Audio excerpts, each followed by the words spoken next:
Не специально, и холодно, блин.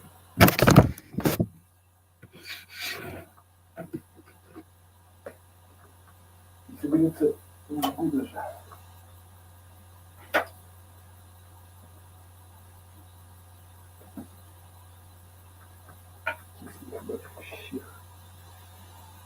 Вообще что-то надо.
Что такое вообще? Охренеть.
Нет. Нет.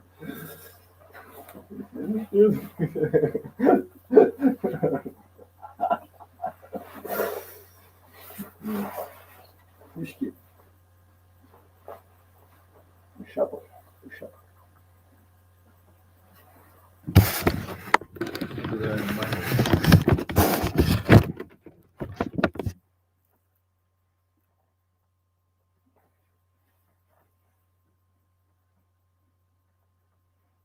это есть на самом деле. Ну, это активно было. Ну,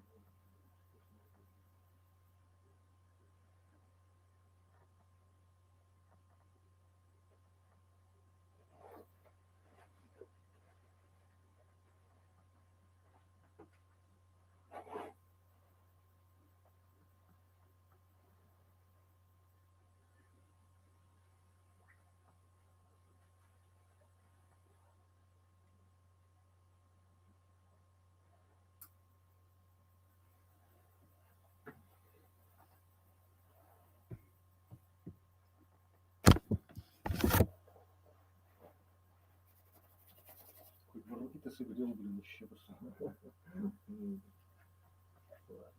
что делать.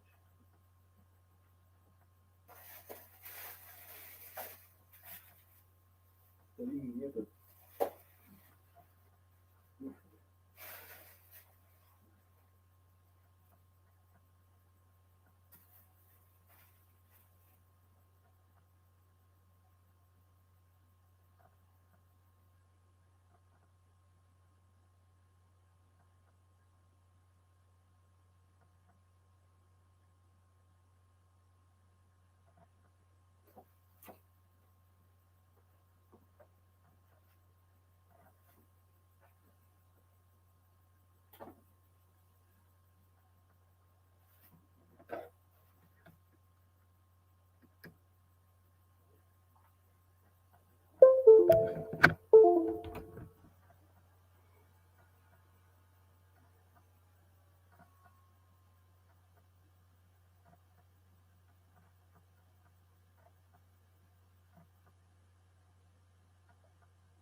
Офигеть, хорошо.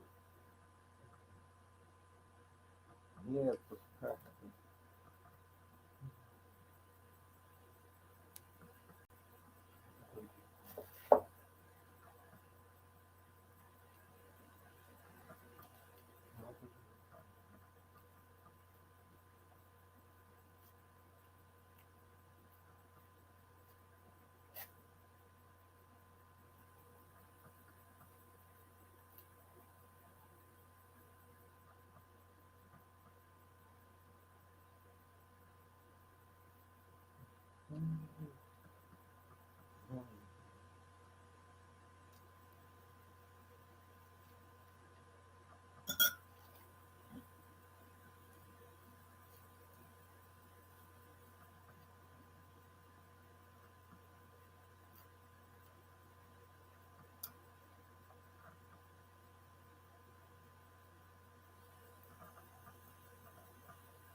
entendi.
Это нейрогаджет Brainstorm. С его помощью более 4000 пользователей активируют различные участки коры больших полушарий, развивая концентрацию, память и внимание. Brainstorm — это запатентованная разработка, использующая технологию TDCS, которая позволяет нейронам быстрее передавать нервные импульсы и помогает многочисленным пользователям добиваться лучших результатов в работе, обучении и творчестве. Naучные исследования доказали, 20 минут тренировки в день достаточно, чтобы получить результат уже через... Olá a todos e bem-vindos a mais um vídeo. Hoje nós vamos iniciar os nossos estudos com o método Pozzoli. Vamos lá! Antes de ir para o vídeo, não se esqueça de deixar o like, de se inscrever no canal e de compartilhar com seus amigos. Bom, a princípio, né, o que é o Pozzoli? O Pozzoli é um método de solfejo rítmico que a gente tem e foi criado pelo pianista italiano chamado Ettore Pizzoli. Eu não sei pronunciar, mas eu acho que é isso. Esse método ele é fundamental para quem está iniciando seus estudos teóricos, né, dentro da música. E esse método ele consiste em 4 partes, sendo que a primeira e a segunda parte dele é voltada para o solfejo rítmico e a terceira e a quarta parte é voltada para o solfejo melódico, tá? Vamos começar aí com a parte rítmica. E se você estiver se perguntando o que significa solfejar na música, é simplesmente cantar. E por que cantar, o rítmico, cantar o melódico é tão fundamental? Ter essa parte desenvolvida como músico, essa prática desenvolvida, né, diariamente, etc., vai nos auxiliar no nosso desenvolvimento, tanto na questão de percepção, como na questão de leitura de partitura, e, enfim, é muito importante a gente sempre desenvolver isso, tá bom? Então, vamos lá. Antes da gente fazer o primeiro exercício rítmico, a gente precisa de algumas coisas para que elas fiquem bem claras e para que o exercício possa ter sentido, para que não fique uma coisa decorada. Primeiro, você tem que saber o que é pulsação e o que são as células rítmicas, né? E vamos lá. A pulsação, eu expliquei isso no vídeo de teoria musical, mas eu vou resumir aqui. Se você não viu o vídeo, eu vou deixar linkado nos cards, tá? Mas a pulsação, ela é um batimento regular, de tempos regulares iguais, né? E justamente ele é caracterizado pela repetição, pela constância, né? Então, por exemplo, se eu fazer a seguinte batida frequente, a seguida batida regular, né? É constante.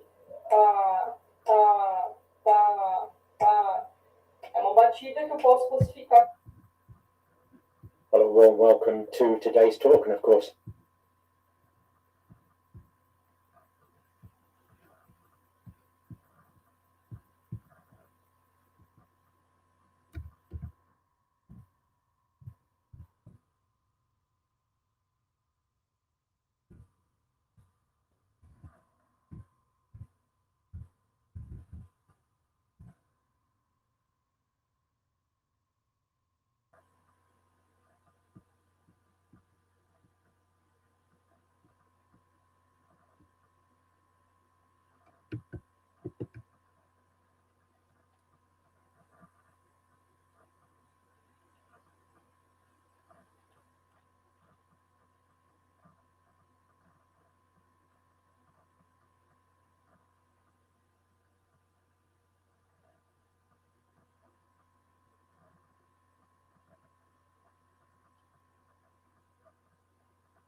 свое всегда вкуснее.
video is on a topic that was requested by you.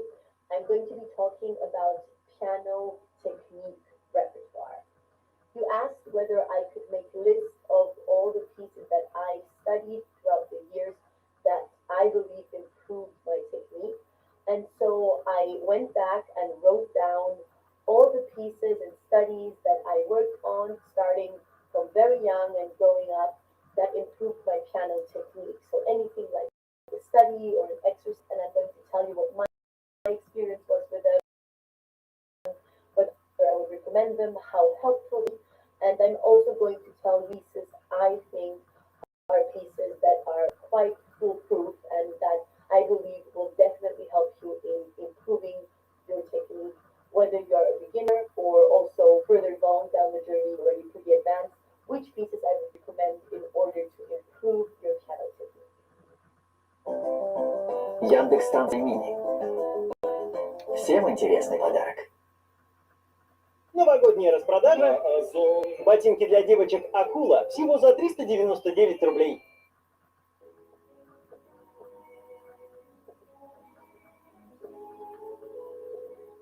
So to begin with, I just want to say that the piano repertoire is so vast that of course there are a million studies that you can practice and that will help you out, and there are so many different ways to succeed and get your result of improving your piano technique. So this is by no means the only way to go. This is just a suggestion and what worked for me. Of course, you can also study completely different repertoire and get an amazing piano technique. Also, today I'm not going to be talking about exercises or scales. I have talked about that in some other videos. You can check those out. And I'm definitely also going to make more videos about that. But today really is just about repertoire that has been composed, such as studies or pieces like that, that I find is very helpful repertoire to study. Also, I find that very often there are pieces that are not studies that are very helpful though, and that really help us improve our technique.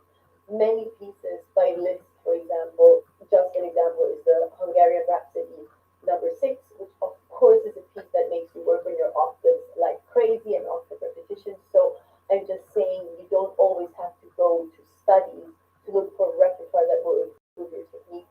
Of course, also find this in pieces of the piano repertoire in general that we will also perform on stage. But today I just made a list of studies only because there is already so much that I find helpful, and otherwise this video would be way too long. So I want to start out with Czerny. Czerny is a composer that of course is very famous for his piano studies, and I find that this is rightfully so because he has so many helpful studies, and I studied him a lot when I was young. I started out with his easier studies. He had studies for beginners. Then I moved on to his Opus 139. His Opus 139 is called 100 Progressive Studies. This is something that I would recommend when you are not a complete beginner, but when you are starting to try to improve your technique. There are 100 short studies that really help you a lot. I actually went through every single one of them at a very young age, and I found that it was a great foundation for my technique. Now, staying with Czerny, I just want to recommend 3 more cycles of studies. One is the Opus 299. It's called the School of Velocity. It's very much focused around playing quickly, playing very fast, which is why it's called the School of Velocity. I didn't play every single one of those studies, but I played a lot of them, and I found them very, very helpful. So this is definitely a cycle that I would recommend. And then the other one is the Opus 740. The Opus 740 is called The Art of Finger Dexterity. And this is, I would say, a little bit harder than the Opus 199, but also very worth it. He goes through so many different technical difficulties and really works on them from every angle and every perspective. So I would definitely recommend this cycle as well. And he has one cycle that kind of prepares you for the Opus 740, and this is the Opus 636. I think it is also called something like the preparation for the art of dexterity, or something along those lines.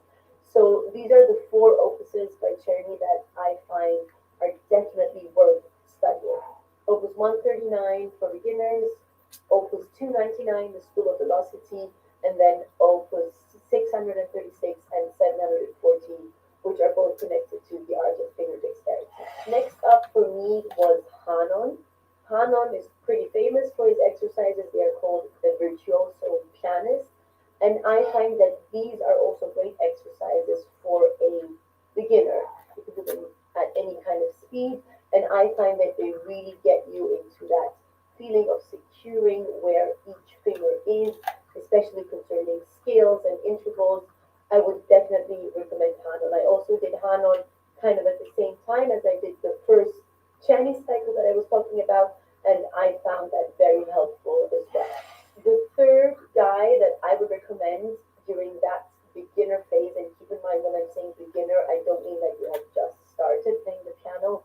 Obviously, you have some kind of base, but now you're looking to secure your technique and to maybe improve your speed. And the third person that I would recommend is Kulak. He is a little less famous, I would say, than Hanon and Czerny, but he wrote an amazing cycle of studies concerning octaves, and it is his Opus 48, and it's called the School of Octave Playing. For me, this really was a revelation when I started studying him, because he really focuses on the whole looking at the thumb only, moving the thumb, playing all the octaves from the thumb, which is exactly what I do and what I find extremely helpful. So I would definitely recommend Kulak. He has exercises like you press the fifth finger and then only play the thumb and things like that. He really helped me in my octave playing a lot. I actually kind of discovered him a little later. I think I started studying Kulak when I was 12 or 13, but I would actually suggest starting that earlier if you're already playing the piano. I wish I would have already studied Kulak when I was 7 or 8 years old. The next cycle of exercises I would recommend is Pishna Technical Studies. I find that those are actually quite hard.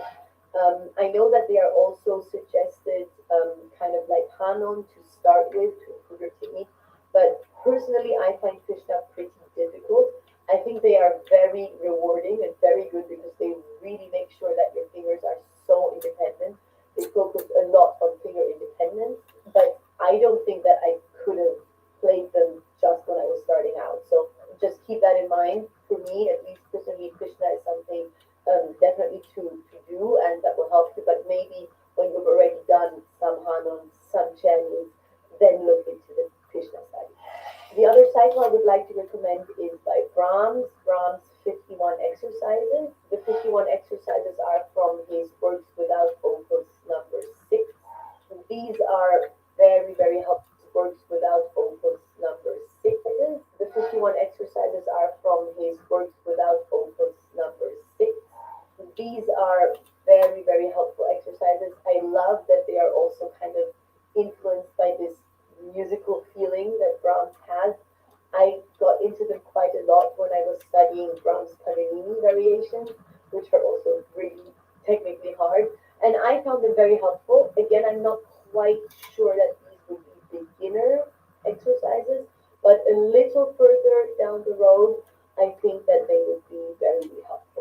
Especially the fact that they are not pure technique, like, for example, a Hanon or Krishna, but they are also quite musical. Chani, of course, is also has that musical element. In general, I find it is extremely helpful and beneficial to practice your exercises and study in a musical setting. What would you say at it? There's nothing inherently mindless about Hanon. I just feel the way it's laid out, the way the exercises work, the instructions they give you in the book all facilitate mindless practice. Oh, I see.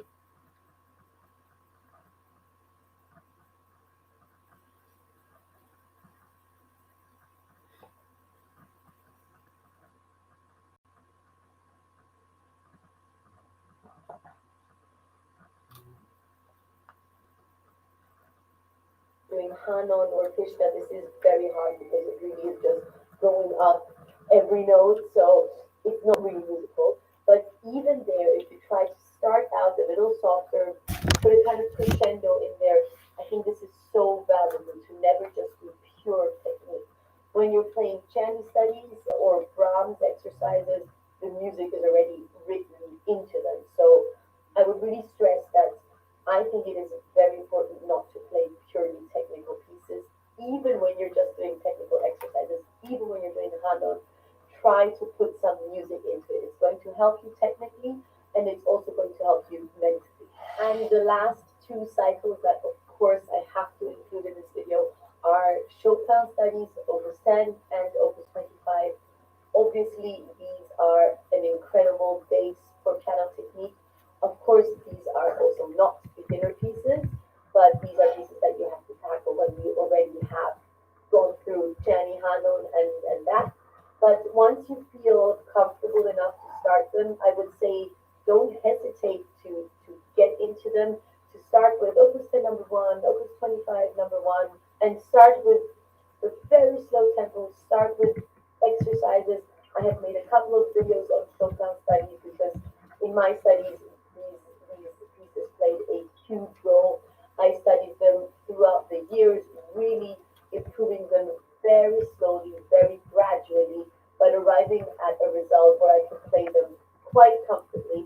So I would definitely recommend looking into the Chopin studies as early as possible. As I said, not when you're a beginner, but as soon as you feel like you can kind of play it at a very slow tempo, just start with them. And I'm going to link some videos that I made on Opus 10 number 1 and 2, and also I've made 2 videos on 2 of the Opus 25 studies. You can see how I approach them. The goal is not to get them done as quickly as possible. On the contrary, the goal is to very slowly improve them and to just really have them sink into your fingers and to have you feel very comfortable when playing them. Obviously, these are incredible studies, musically interesting and so valuable, and technically also going through virtually all the technical, difficult things that a piece can have. These are the pieces that I studied on my way up till now. Who knows what still will follow, but these are the pieces that I would recommend that I found the most helpful. I hope that you found this video interesting and that it helped you out. Definitely let me know which studies you have found the most beneficial, which studies you're working on right now, and which studies you would recommend to other pianists. I think this is an interesting topic, especially because everyone has his own unique approach to piano technique anyway, and different studies help different people. So let me know if you agree with what I said, or if you have a completely different cycle that actually helped you a lot that I didn't include in this video. And I'll see you again in the next video. Bye.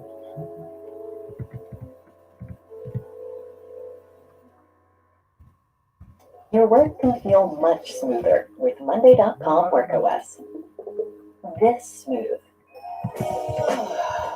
All you need to do to get started is choose one of our templates, add your teammates, and that's it. You can manage all your work in one place, even work from other platforms. Just start using it. It's super intuitive. Oh, and if you don't like something, just change it. And what about that? Ooh. You can really work the way you want. Your team can even add powerful dashboards for high-level views and time-saving automations. Anyone can do it, and they can do it in minutes. No matter how complex your work, it stays easy with Monday.com.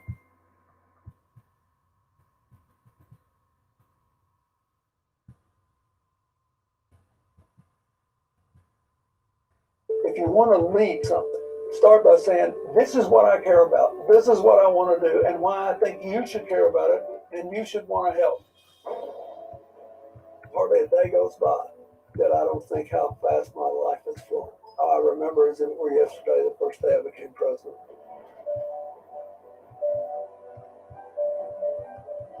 Hardly anything worth doing can be done alone. This is a particularly disorienting time for billions of people in the world. You've got major uncertainties about what's going to happen in the years ahead. At a time like that, you really need good leadership skills. And you need people whose goal it is to pull people together, not drive them apart. People need to feel the potential to create a better tomorrow. This class is unlike anything I've ever done. I'll be teaching skills I developed and used in very challenging leadership positions. And I hope that those skills will help you in your personal and professional lives. You'll learn how to work with people you don't agree with, may not even like, and how to mediate conflict. I don't believe being nice is inconsistent with being tough and smart. You got to be tough as nails with your tender heart. I have encountered a lot of setbacks. I lost 2 elections after I entered politics. I've had ferocious opposition where the whole strategy was to try to destroy me as a person. My mother died after I became president.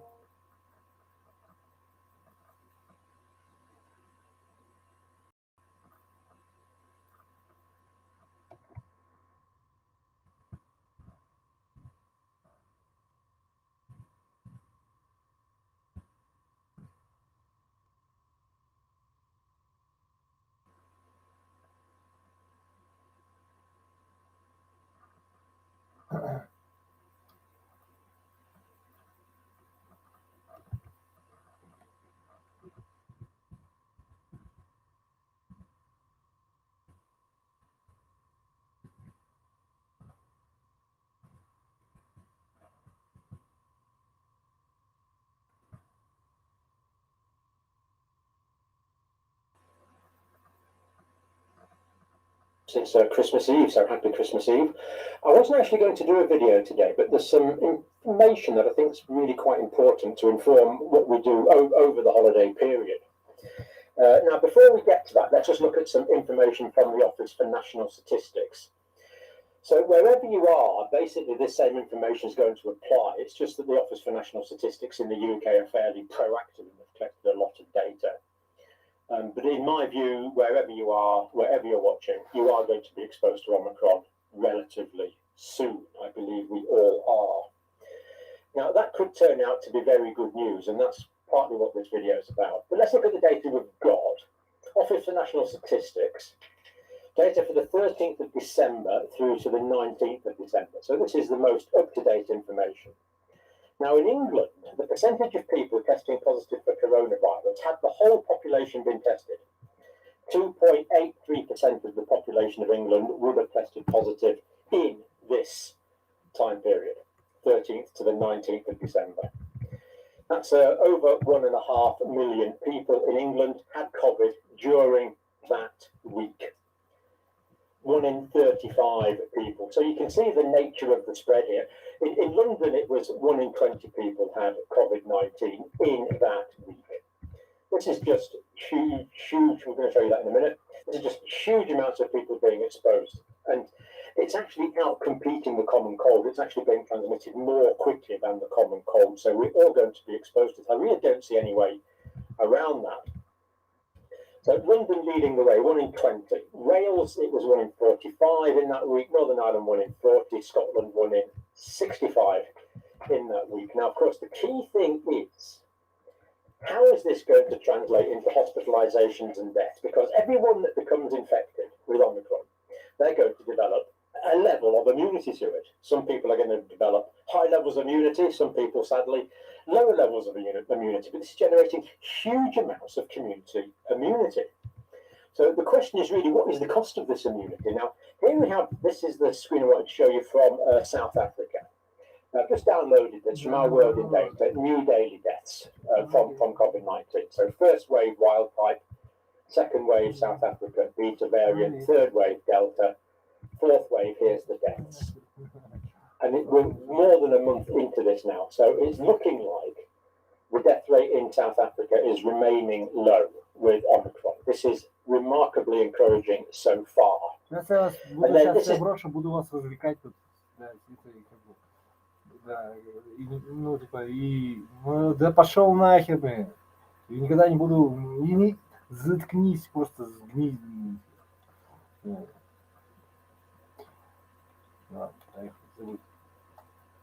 This is today's data actually for hospitalizations in South Africa. Down slightly, 9.13, just over 9,000 people in hospital diagnosed with SARS coronavirus 2, which in South Africa know is all, 98% of that is Omicron.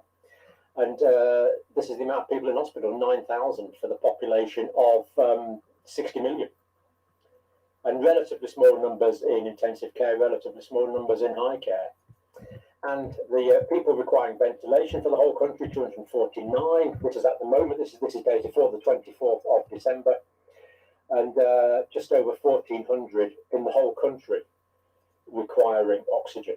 This is a dramatically different picture from what we had seen with the Delta wave. Now, this is the most up-to-date information from the UK that I currently have. There we go, 300 people in hospital with Omicron, 24 deaths with or from Omicron. We don't know if it's with, we don't know if it's and, we don't know if it's coincidental, we don't know if it's the cause, we just know it's 24 who died within 28 days of a positive diagnosis. But so far in England, 300 people hospitalised. It's a really pretty small amount so far. Looking good, and South Africa also looking pretty promising. So this is the South Africa site here. Do have a look at it. It's a very good site actually. The data's there. You just need to click on that to expand it, and you can pick out various other bits of data that we've been looking at. So the number of hospitalizations has been rising, but not dramatically so compared to previous waves. Is the key message there. Now, can I give you the next screen now? Probably not. Never mind. Right, so let's go on to the data now from. So there are all the references for that. Let's look at the inspector now. So he's the next person that we need to talk to about this. And I've just worked out how to do it. So, this is the data from the UK here. Second screen. There we go. And as we see, this is the latest data here. So this is published on a daily basis. So later on today, we'll get the update. But that information I've just given you there, the 300 and the 24, was the data for the 23rd of December. Now, Tim Spector, COVID symptom tracker app lead scientist, of course. Omicron. Similar cold-type symptoms to Delta in the first few days. So the early features of Omicron are the same as the early features, at least in vaccinated people with Delta, and that is basically a common cold-type features. Omicron cases have less loss of the sense of smell and less of the loss of the sense of taste.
So basically, these can happen. Loss of the sense of smell can happen.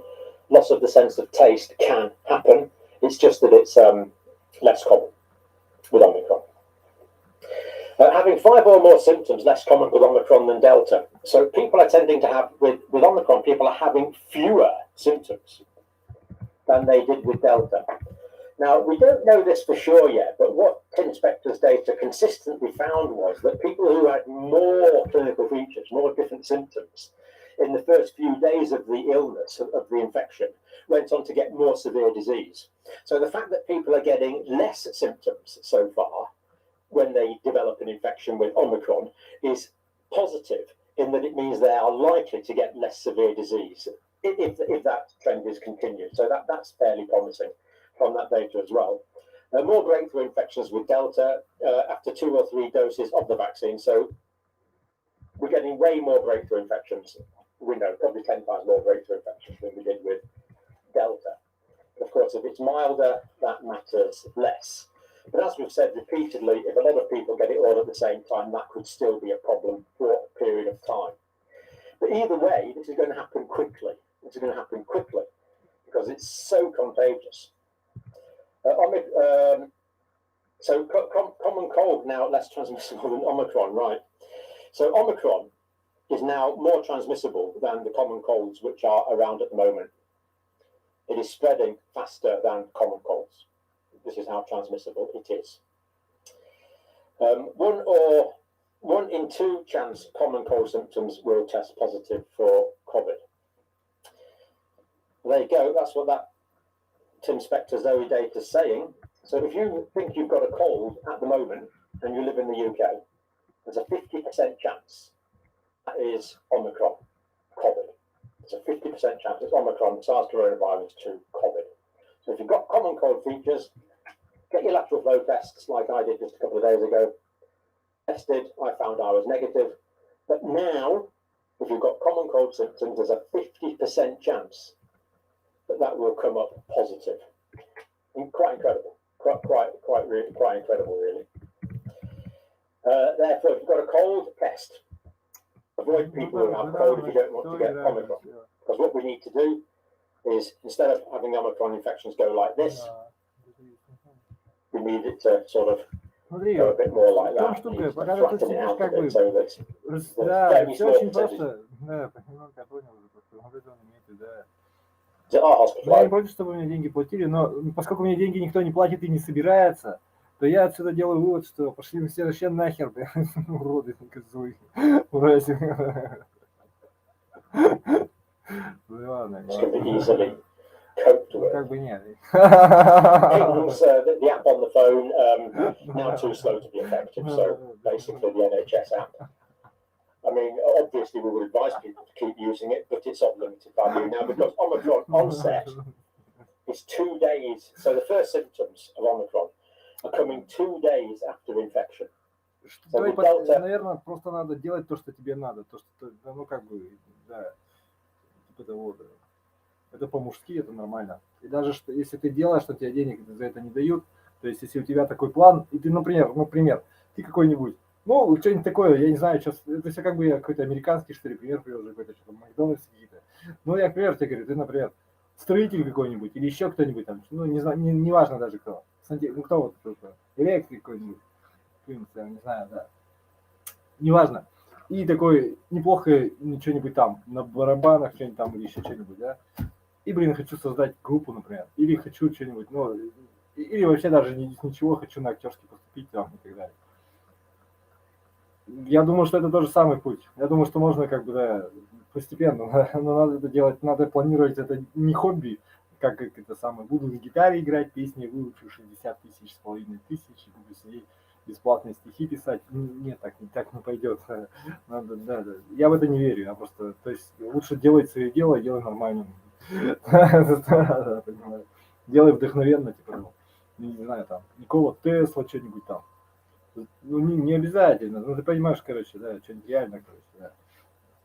На современный лад, наверное, как-то, черт его знает, ну, короче, делай вообще, чтобы, да, или делай себя вообще таким же, чтобы вообще просто, да.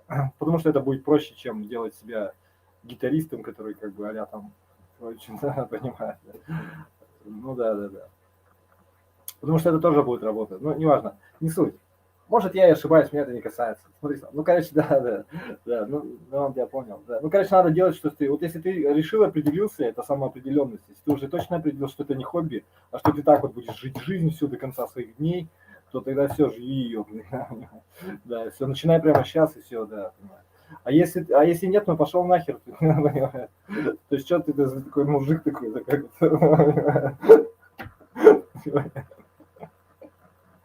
как берешь здесь понарошку, здесь чуть-чуть, и это как, ну это девчоночки, знаешь, девчонки, и это успели, и это успели, и это не все, но мы что-то, и все понарошку как бы. Ничего не надо было из этого, оказывается, ну так уж. Ну нет, наверное, не знаю я. Да. Ну ладно, ну это как бы не очень, потому что, ну, нет, не согласен, что ли? Надо быть как бы монолитом, типа того, да. Ладно, это ничего не, ну смотри сам, короче, я про это и говорю, вот что ты ее, ну да, определяй, меня не касается. Я тебе просто объясняю, что, да, наоборот, нет.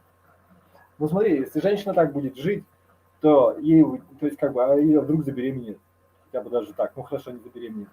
У нее мозгов не хватит, понимаешь, собранности, силы воли, и генетически, ну, просто у них гормоны там, не знаю, она эмоциональная, как бы, там, что-то у нее не хватает какой-то концентрата, что ли, что-то. Ну, просто она не мужчина как-то, я не знаю, как сказать.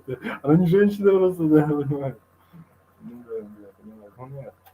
Нет, я имею в виду, что у них есть терпеливость, и ты в любой круг их запряжешь, круг ада какой-нибудь, и можешь сделать из них бота. Скажешь, вот пахай эту грядку надо для здоровья, для жизни, не буду ее пахать, как сумасшедшая. Но это не значит, что это хорошо, это не значит, что это плохо. То есть и нормально, по-нормальному так не бывает, по-нормальному они беременеют, и все нормально, как бы все на свои места стоят. Я просто объясняю, что ну, качества у них такие есть как бы от природы, поэтому можно сказать, что типа женщина это хороший босс, да, типа, это не значит, что я ничего не говорил тебе. Я тебе еще раз говорю, этого вообще не надо просто полностью, значит, это не надо. И что у нас собака служака, но тетя, да, но нахер это удовольствие. Потому что наоборот, наверное, в каком-то смысле люди должны быть. Да, вот кому служить надо, так это люди, которые смелые, да, жизнь не надо служить. Да. Они делают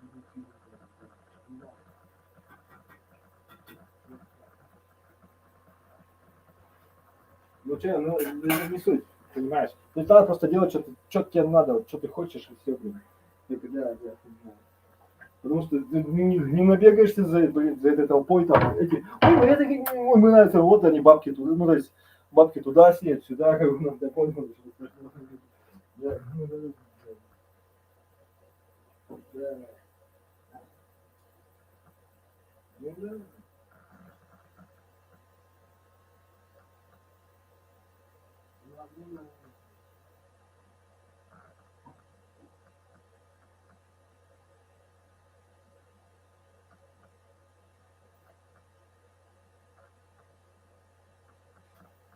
На перекладных, понимаешь, на перекладных, с одной места, да. Но он это имеет в виду. Наоборот, нет, но это имеет в виду, да. У тебя перекладные это женщины, что ли? Я говорю, профессии, места рабочие, перекладные. Да, ну, то есть, да. С деятельности на деятельность, да. Работы, с работы на работу, да, бизнес, да. Да.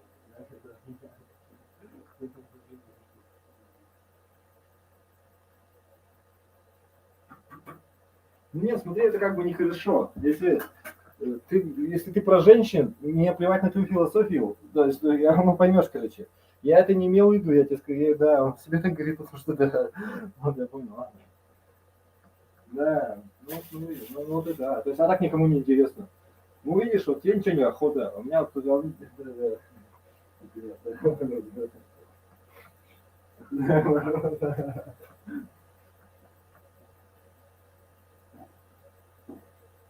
Ну, надо еще и людей тоже не видеть, как-то что-то им делать нормально. Это, нет,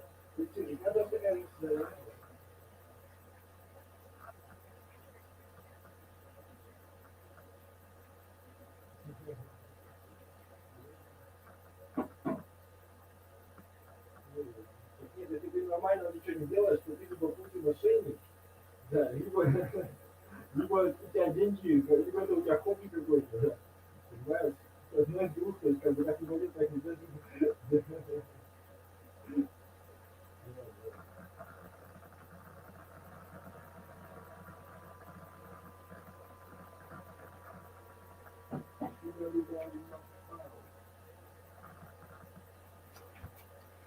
Ну, наверное, да. Ну, это есть чем заняться, наверное, не знаю. Да. А что женщина не как вы? Что с ним делать? Чем? Мужчины делят, мужчины. Ладно.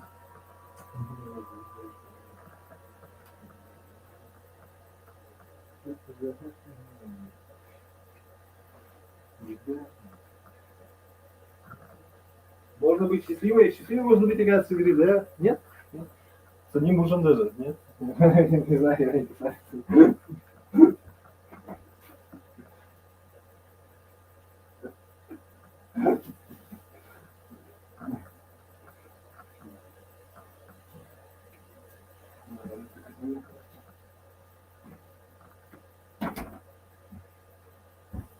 Что это?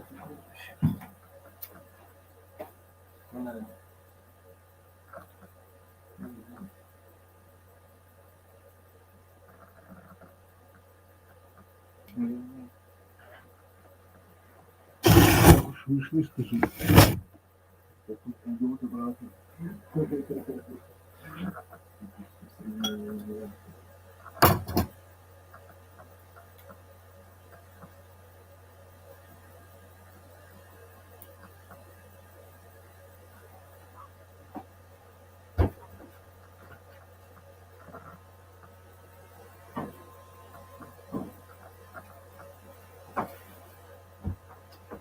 Ну, короче, да. Да.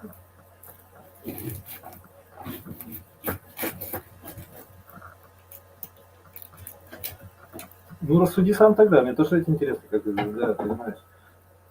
Все равно логика одна и та же, все равно ты всю жизнь будешь что-то делать. В смысле, за деньги я имею в виду, да. Ну, и приходить домой, и это уже как бы их дело. Ты рожать же не будешь. Ну, будешь рожать, ну, да. Ну, ладно, не касается. Остальное все как бы нормально, понимаешь? Да, да, оно типа как бы тебя не касается, что ли, как бы.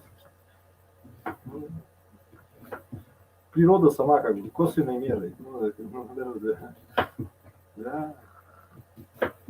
И что им надо? Они еще ничего не умеют. Дети-то маленькие. Он себе так говорит, да. Вот, да. Вот, что им, мамка им ложкой, если, ну как бы я не знаю, что тебе сказать-то даже. Вот, ну, имел в виду. Ты-то им зачем нужен, да? Вот пусть мамка с ними сидит, а ты своими делами занимайся. Да, понял просто. Это их проблема, это женская судьба такая. Всю жизнь милосердие, имбецилии жить. Это здоровье, да, это и весело, это и, как бы и счастье. Я не знаю, как это совпадает, мне это не касается. Это все хорошее. Да, это все настоящее, да. А искусство и Есенины это все подлое и как бы и даже и так далее. Вихри судьбы, от которых ничего не остается. Пшик да маленько, да. Ладно, хоть еще, если забеременела, но это общество, ну как бы понимаешь, но это стыдно уже тогда будет.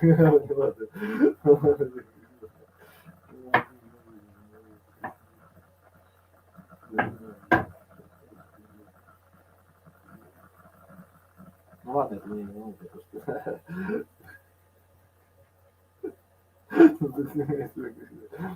просто. Будет тебе чем заняться за свой цикл жизни, ну, за свою жизнь, в смысле, за себя просто. Будет чем. Да, ну, кстати.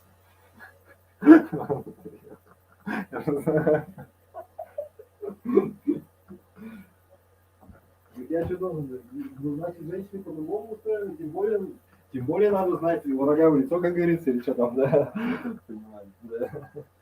Ну, не так уж, наверное, что совсем, я шучу уже, что, да, их самое дело находится в области чувств, а не в области, как бы, да, понимаю, да, понимаю. Вот так, да. Получается, что они бесчувственные тогда, понимаешь?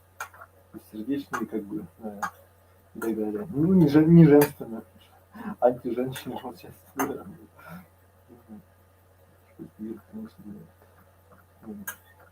Недоброе, наверное, тоже, да.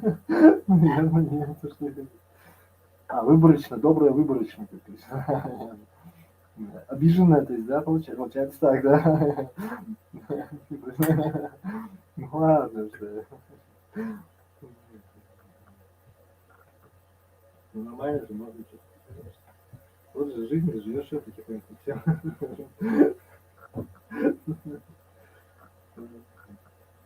Хорошо живу я, хорошо живу. Не знаю, да.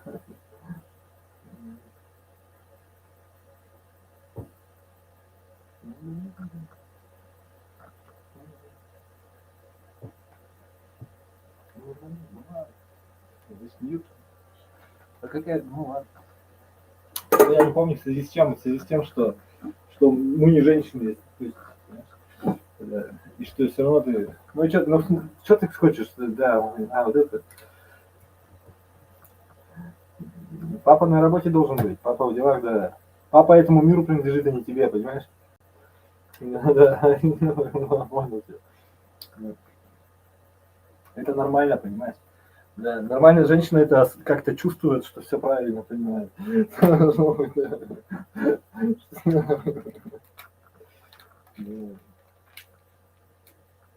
Ну, не знаю.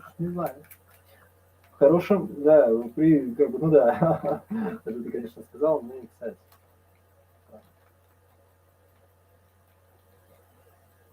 Омикрон, Q10, question.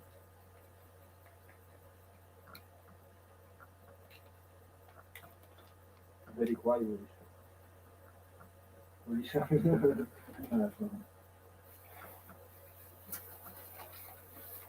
Да. Ладно, тягивай сразу. Но все равно, смотри, у тебя вся жизнь впереди, как бы, или ее остаток, какая нахер разница. То есть все равно, сколько ты будешь жить, что ты будешь, чем она будет заполнена, что ты будешь делать в это время. Людям за деньги. Да. Тебе насрать на это, тебе важно, какой. Да. Да я тебе про это и говорю, это западня такая. Семья, гипотеза такова, семья портится, если ты туда начинаешь воздействовать с ними. Да. То есть твои дети начинают уродом перенимать и так далее. Тем более, в основном они уже не дети, после полового созревания они уже вообще не дети, кстати, если что. Никто не знает кого-то про это, да? Не осознает меня просто, да. Потому что мы так, чисто так, по-братски, да.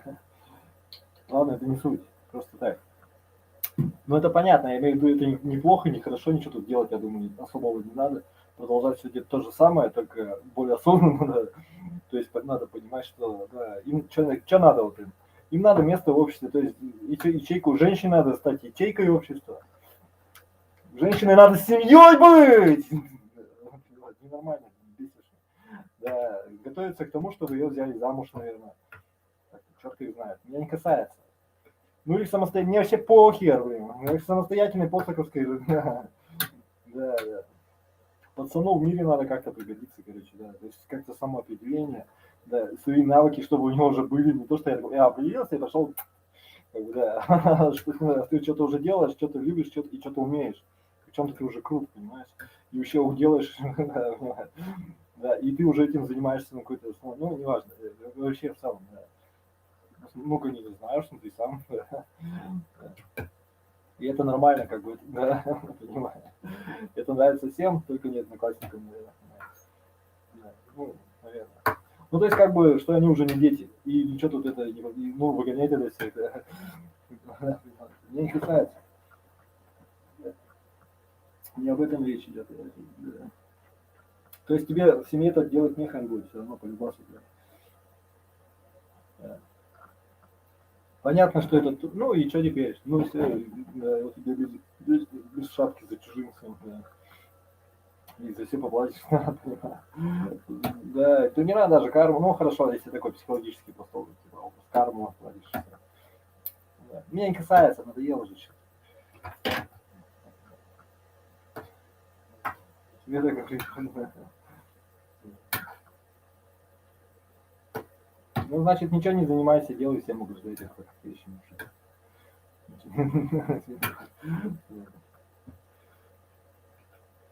Вот наоборот, ну, знаешь, ну, вот тем более, я и говорю, это закончится агрессией. Я же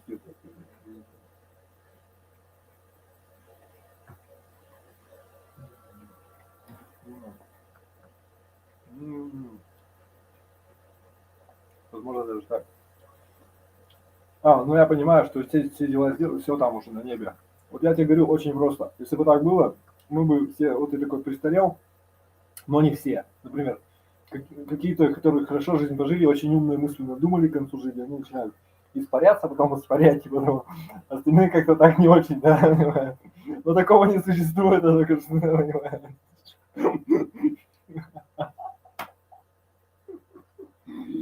Ну ладно, не надо. Да, поэтому, ну давай даже так, неизвестен замысел Господень, правильно? Если ты там такой. Господь сказал, вам ничего знать нельзя. Идешь и живешь. То есть так он так есть, да, типа того. Все, и то же самое, я тебе говорю, с какой стороны, да, с точки зрения кришнаитов то же самое получится, что ты живешь, и свою карму надо прожить как можно лучше. Понимаешь, еще, да. В том смысле, что для людей.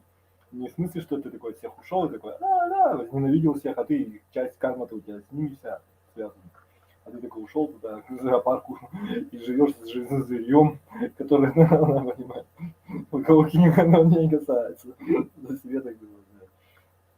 Ну да. По дорожку-то легко быть добреньким, понимаешь? А ты вот и отработаешь сама, что, да, то есть твоей, как еще, мудрости добра, да? Все дела, да. Ну, только мудрость это мужская привилегия, я так думаю. Доброта это, я думаю, женская нормальность какая-то, да. Естественно, я правильно сказал. То есть, прикинь, всю жизнь можно вообще полностью без агрессии прожить, если ты женщина. Вообще просто. То есть это, наверное, так, да. Вообще же ужас просто. Наоборот, вот, но это уже, ой, надо доверять, проверять, ой, надо, да, что не знаю. Ну, получается, это же там, свои части, You'll be infected with Delta, and then you would get the first symptoms 5 days later. With Omicron, you get the first symptoms. Нет, я не боюсь, потому что я себя заработаю. Я вышел туда, в поле, смотрю, там бабы, здесь бабы. К примеру. Да. А такого, чтобы там вообще просто... Я такого не понимаю. Ну, вот просто идеал характера, вот, да, понимаешь? Чтобы вообще как мебель, ну, такого не было, пока нету, не появляется, да. Наверное. Ну, посмотрим. Ну, да. Bridge 2 days Ну, нет, later. It's just too quick for the NHS app. It's spreading too quickly. You need to be aware when you get these common cold type features. So much shorter generation time, people getting symptomatic much earlier. But Omicron will also run its course faster, usually all over within 4 or 5 days. So much more like a common cold. Infection risk after 8 days, Professor Spector says, is negligible, so we don't need to actually isolate for 10 days anymore. We can get people back to work. So 8 days after the first symptoms, your antibodies and your immune cells will have got rid of, essentially, we could say, all of the virus in your body that is capable of reproducing. Therefore, you will no longer be infectious. So negligible risk of infection after 8 days. It's running a quicker course. Isle of Man, people are getting back to work earlier because they can go back to work, not after a period of time, but when their symptoms have resolved. So if the symptoms are resolved in 3 days, and they've had 2 negative lateral flow tests, they can go back to work. So people could end up just isolating there for 3 or 4 days, as long as they test negative. Now, the most important thing I wanted to tell you there was that if you've got common cold symptoms in the UK at the moment, 50% chance it's COVID. The other thing I wanted to tell you and reinforce really is the symptoms. Now, this is the Zoe data that Tim Spector and his team have collated from 17,000 Omicron cases. Most common feature is a runny nose. Second most common feature is a headache. Third most common feature is fatigue. Fourth most common feature is sneezing. Fifth most common feature is a sore throat. So you get those things, you think you've got a cold, but for 50% of us who have those symptoms now. In the UK, 50% of us will be COVID positive, SARS coronavirus 2, probably caused by Omicron infection.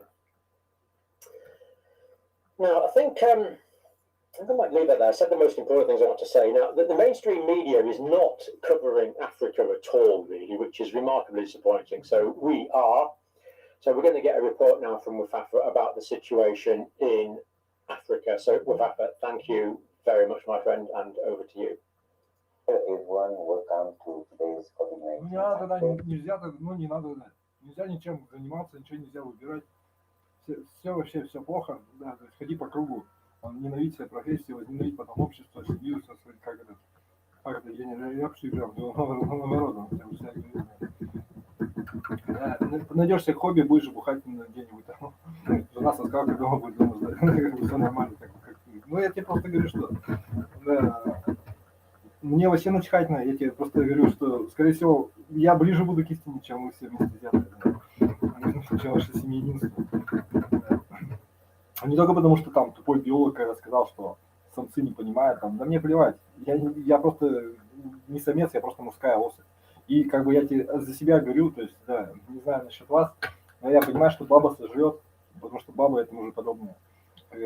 Баба сожрет всю твою жизнь, как бы, да, понимаете, она должна быть как мебель, да. Ну да. Ну, это не помогло. Во втором, ну, доведи, получится, да, да, понимаю. Вот гадко не то, что она была служакой, собакой, которая бомбила, а что ты запряг повозку, которая тебе нам зачитает и так далее. Обеспечивает твой быт, пока ты занимаешься чем-нибудь настоящим.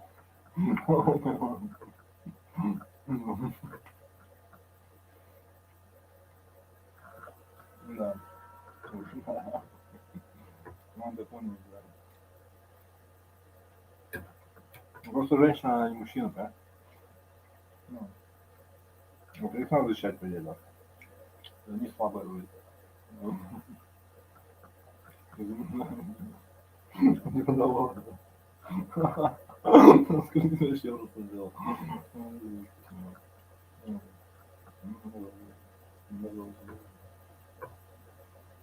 В чем-то здесь просто. Они созданы для того, чтобы быть в детстве все время. Чтобы вот были имбецилы, за которыми они ухаживают и милосердие проявляют. Да. Да. И тогда они счастливы, тогда все нормально. Ну, а что, не так, что ли, да? Ну, чтобы, ну, на подходе, ну, чтобы быть любимой, да. И желательно всегда, понимаете, желанной, наверное, в том числе. Ну, давай не будем перегибать это, я просто не вижу, что да. Будешь, если ты будешь такой желанный, у тебя будут проблемы, короче, да. Станешь уже подобный, да. Понимаю, да, да. Меня не касается, я просто объясняю, что да. Не надо. Ну, в том смысле, что просто быть хороший, наверное, да. Чтобы, да, чтобы муж тебе молодец сделал внутри тебя еще. Я что делать? Не знаю, даже что да. Да, спружин нет, ладно, поехали. Ну, это сегодня...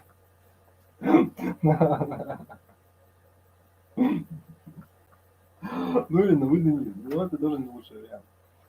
Да, как да. Ладно. Ну, нет.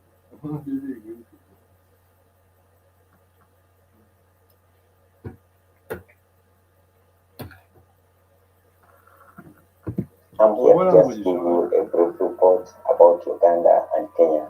Now, there has been a surge. Ну, наверное. Если женщина такой получающий организм, о чем я только догадываюсь, потому что если, то есть, если женщина одинокая, она холодная становится, если она долго, да, такая, вот, ну, и непривлекательная чем. Если она привлекательная, то она становится вампиршей. И, да, понимаю. Меня это не касается, а просто, да, потому что, да, ну, лучше быть привлекательной, потому что она, ну, да, потому что так женственные шансы наследоваться родить Христа, что-нибудь намного больше будет, если ты будешь одинокая, и красивая, да, и красивая. Надо быть еще и нежной, да. Нет, это так, да. И тоже, это нормально, видимо, как-то.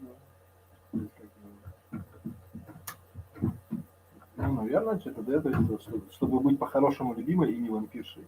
Вот по-хорошему желанной и не поганой, как бы, да. По-хорошему нужной и да. Наверное, да. Ну как-то, так я тебе говорю, как-то вот, да, все тебе принесут прям, например. Ну ты не рассчитывай сильно, да, я не касаюсь. Главное, что я сейчас делаю. Да. Лицо, живи лицо, конечно, пожалуйста. Ну ты понимаешь, как так, короче. See? So what do you mean when you say mindless? Like meaningless or unhelpful? I just think there's a danger in practicing Hanon or other repetitive exercises too much where you become musically disengaged. And then you're practicing in a musically disengaged way, and you can unintentionally take that disconnected mindset onto the bandstand. I see. So what would you recommend instead? What would you recommend instead? What would you recommend instead? What would you recommend instead? A while back, I did a video cautioning against using Hanon as a be-all for piano technique. While it has its uses, it can be a dangerous road to mindless practice. But I know there are still students out there learning piano for the first time, trying to get their fingers into shape. The question is, if I take away Hanon, what do I give them in return? It's all coming up right here.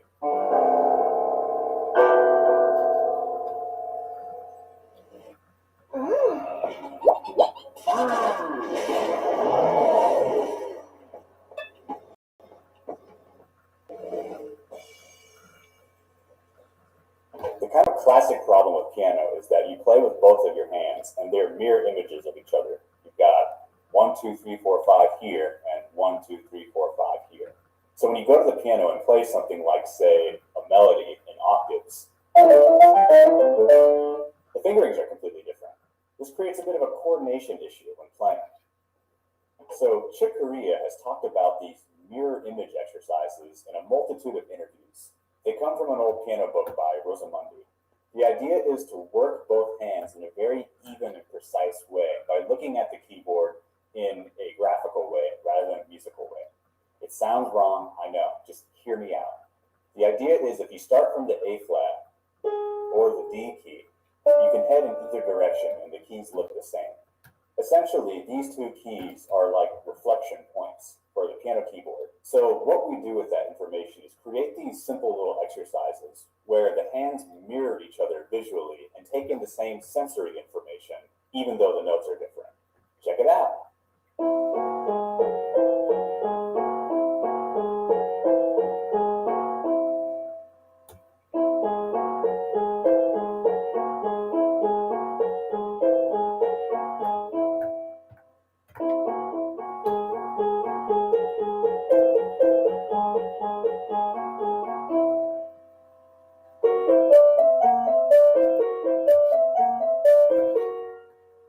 In the interest of tempering the fingers evenly, first start off with even dynamics.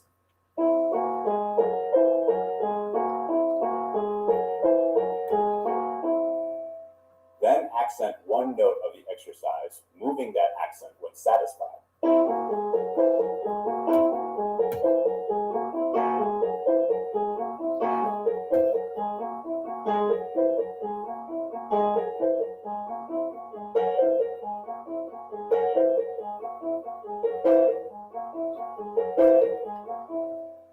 Now let's use that same concept to master the fingerings of a melody with both hands.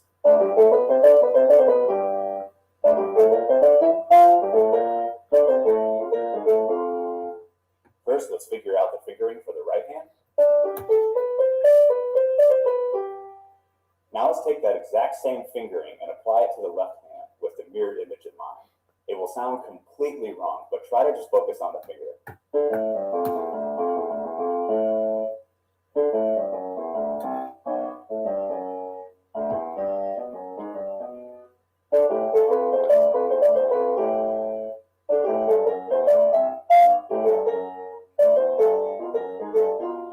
Now let's do the same thing with the left hand.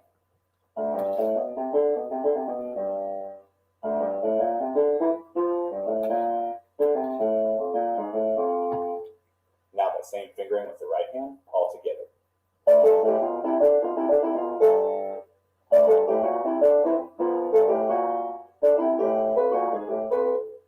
Think of this as an extreme measure when you're really having trouble with the fingering of a passage. By mirroring that exact fingering and motion with both hands, it'll really help to drill in those motions. Another classic problem with piano playing is you've got to be able to move one finger without disturbing the rest. Like a game of pickup sticks, finger independence is extremely important, not just for playing certain kinds of passages like Bach fugues, but also for maintaining maximum efficiency. Inefficiency leads to fatigue, which leads to overexerting, which leads to injuries. So here we have some exercises to help with finger independence. Be careful with these exercises as they are somewhat repetitive. Start really slow and stay relaxed. The first exercise goes like this.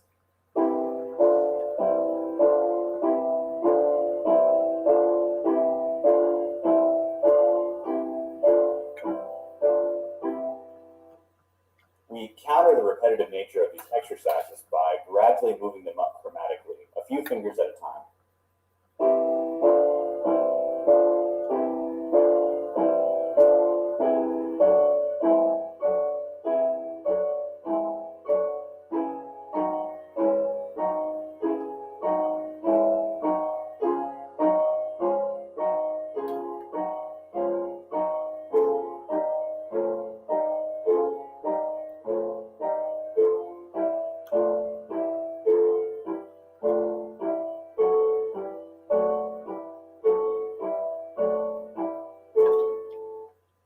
Now here's a slightly different version of that exercise with wider intervals to help stretch the fingers.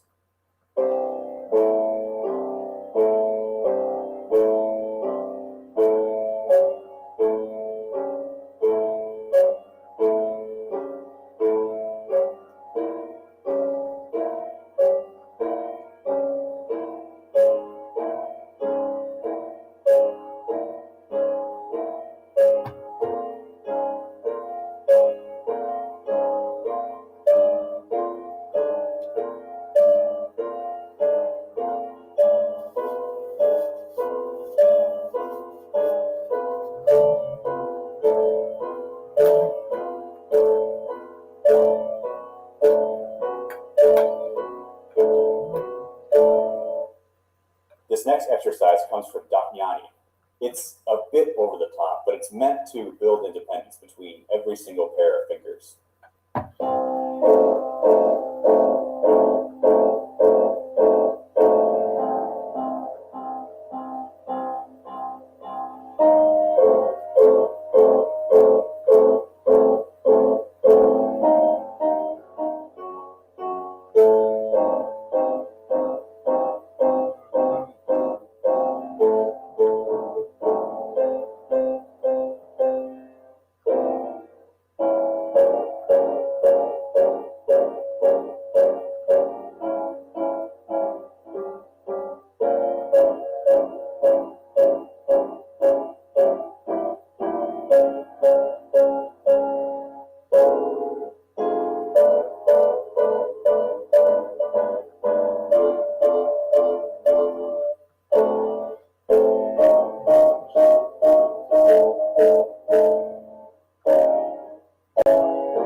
These are an absolute must for piano playing. They're not only good for dexterity and accuracy, but for developing an even tone and getting used to the shapes you'll encounter in actual music. We have a whole video on arpeggios, but for scales, you really want to work on ones other than major, like melodic minor.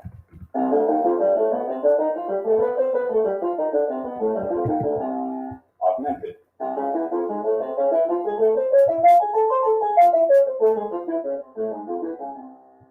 Diminished.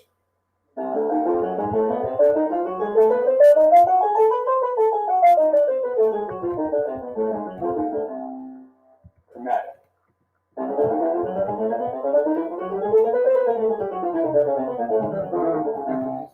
Pentatonic.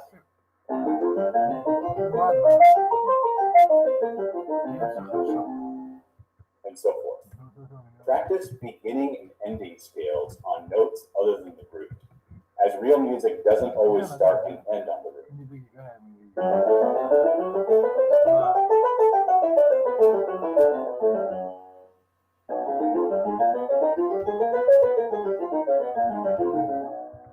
If you're a jazz player, try taking a tune and running scales continuously over the entire tune that make all the chord changes.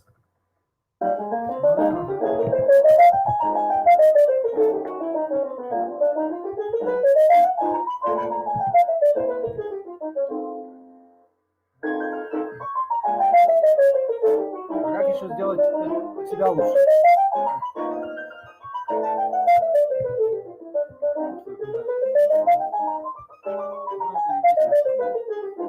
Делать раз других лучше, да?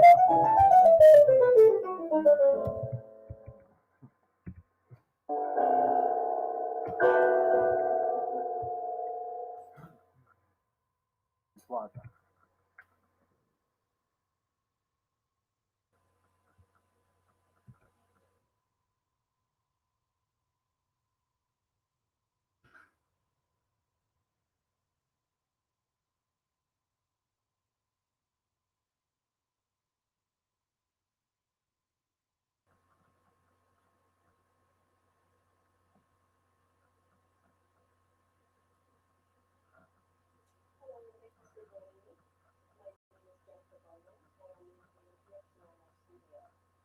In this video, I would like to share with you my favorite piano technique book, which is called Four Swimming Essential Rhythm Exercises for Piano. I use this book every day in my own personal piano practice, and I also assign it to my students. The way that the video is going to be organized is that part one is a tutorial for step one.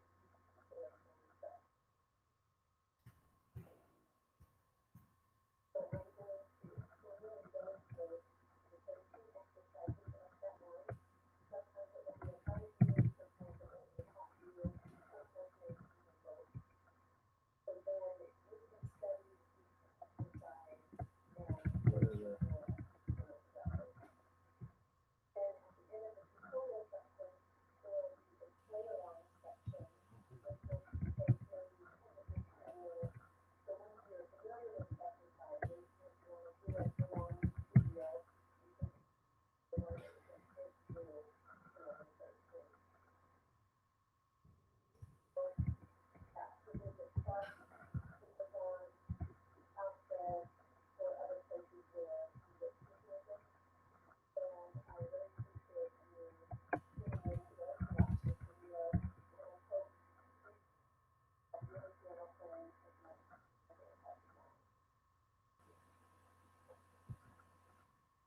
So in the book, step number one, exercise number one, will be independent of finger strength. I use this exercise to help strengthen the shape of my hand. You want to have a nice bridge, this part is the bridge, and you want to have first knuckles. You don't want to let those cave in and buckle. So when I set up for this exercise, I usually put my hand flat on the grooves, and then I roll up. So I feel the point at which I have a nice bridge, pull it at the curve, and my fingers feel firm. And this is how this exercise goes. You hold down to lift your plane, and when you lift up, fingers under the curve. You go 5 down, finger doesn't want to go up very high. So you're holding, trying to keep the bridge shape, Ну, там, понимаете? and trying not to let that Ну да. first knuckle. Что будет? Да, все хорошо. I try this one usually in a bunch of different positions every day when I practice this. So I go up chromatically, stand up, and so forth. This is step number one, exercise 2 for relaxation, non-legato or portamento. There's many ways of describing this touch. I like to describe it as kind of rolling through the keys with the whole fingerprint.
1, exercise 4, the passing of the thumb in scales.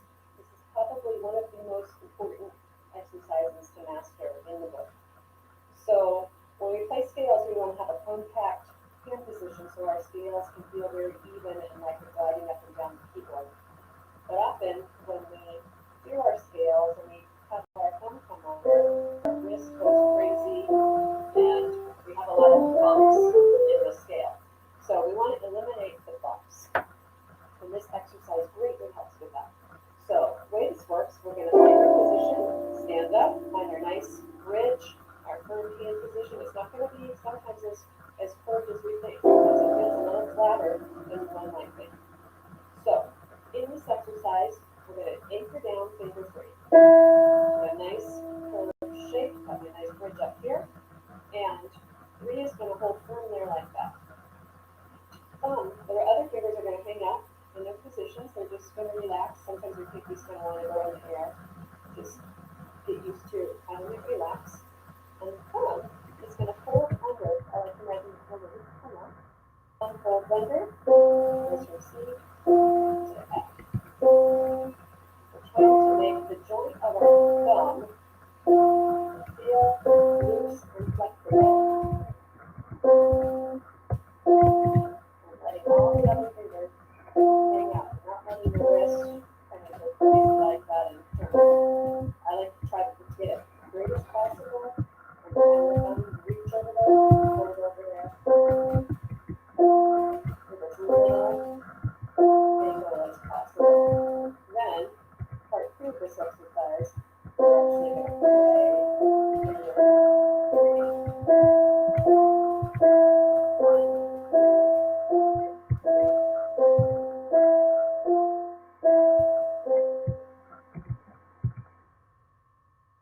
This is set number 1, exercise 4, top view.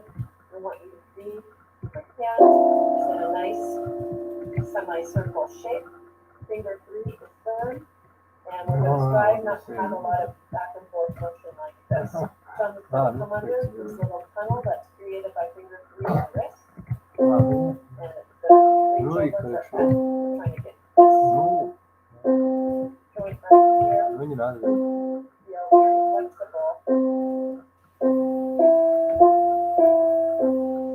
Not a lot of this kind of that wastes too much energy. We want to have our scales be nice and compact so the getting as flexible as possible with that cross under helps make our scales a lot better. This is set number 1, number 5. This is for octaves. So we get our hands into the position and we're going to practice moving quickly, just using your thumb up and down the scale. This will come in handy later on when you want to play a passage with octaves. The thumb is solid and your octaves have a chance of being more solid.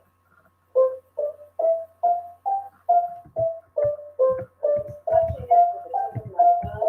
The rest of the hand is relaxed. I might try on the back feet. Up the dramatically so you feel going in and out to the black keys. This is set number 1, exercise 6 for the trills. Very, very important exercise in this book. Trills are very common in the piano repertoire, and this is just a very valuable exercise. Well done, I think. So it's hard to see the numbers. The numbers are 2 and 3. And so what we're going to be doing is we're going to be trying to put more notes into one physical gesture.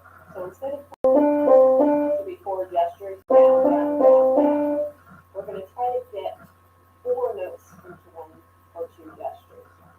So start this by getting our good position. We're going to do a little more on the tips, not so flat on this one, more on the tips. In the keys, our hands are not going to be moving the keys, and the motion is going to go like this. So like down, up, slide it down, up. So big down, up, and down, up. Big down, up, up. As you notice, I'm a little down. I big down, my whole hand is like that. Big, up,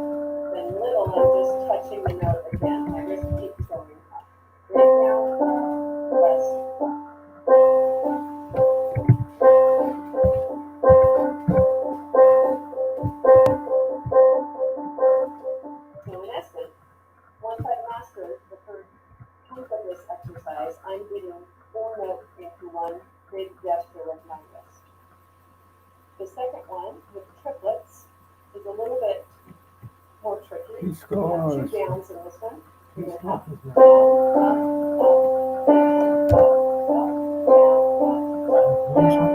up. When you first do it, you're probably going to want to go down. So we have to pace the up with the wrist. High on the first up, if that makes sense. So we're going to go down, start moving up, keep moving up, versus up all the way. Down, so up,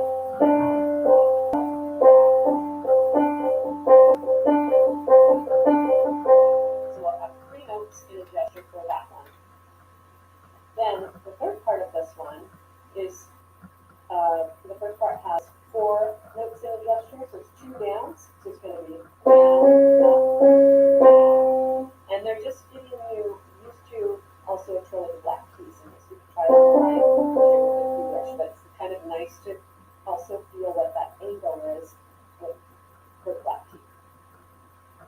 So part 3 of this is 4 notes in one gesture, so you're going to have down, up, down. And just like in the second part, you're going to want to make sure your wrist doesn't go all the way up on the second note. You have 3 notes to go up there.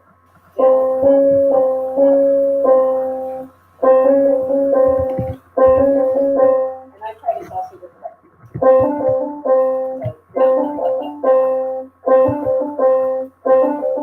You notice, always return knuckle on finger 3 on finger 2. This is step number 1, exercise 7, for repeated notes. I tell my students this is the basketball one. This exercise is for a quick snap back potty. So you get them set in a nice position, stand up as you did before. And this is mostly going to be just right from the wrist. You're not going to use the whole arm in this one. You're just going to kind of snap from the wrist like so. Very tip of the finger, keeping your hands in a great shape.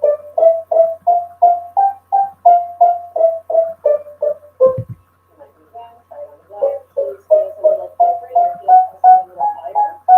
But notice my wrist is just snapping.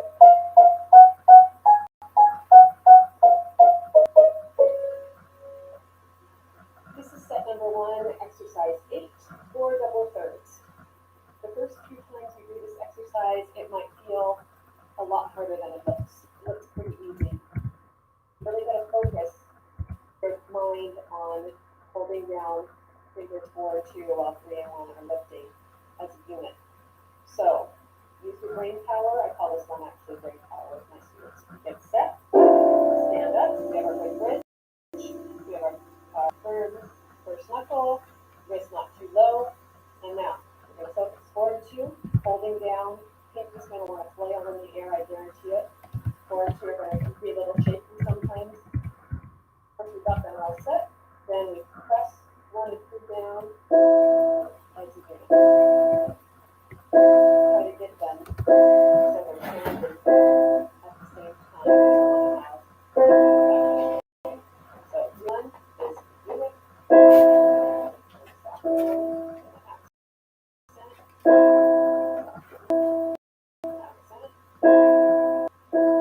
Then part 2 allows you to put the different notes in a gesture. So beats 1 and 2 are going to be one physical gesture with the wrist. So we're going to go down on beat 1, up on 2, down, up, down. We'll try this in different positions. Very challenging, I feel, with the black keys, because you have a different amount of distance between blacks and whites.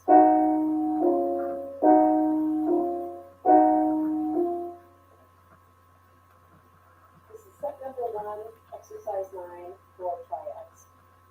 When we study the piano, we want to have lots of basic scales and shapes in our hands. And so this one is to really get familiar with a major triad shape with using fingers 1, 3, and 5. So all we're doing is in a very relaxed fashion. Again, we're going to stand up on our triad, and we're just going to go back and forth between the C major triad and different lines.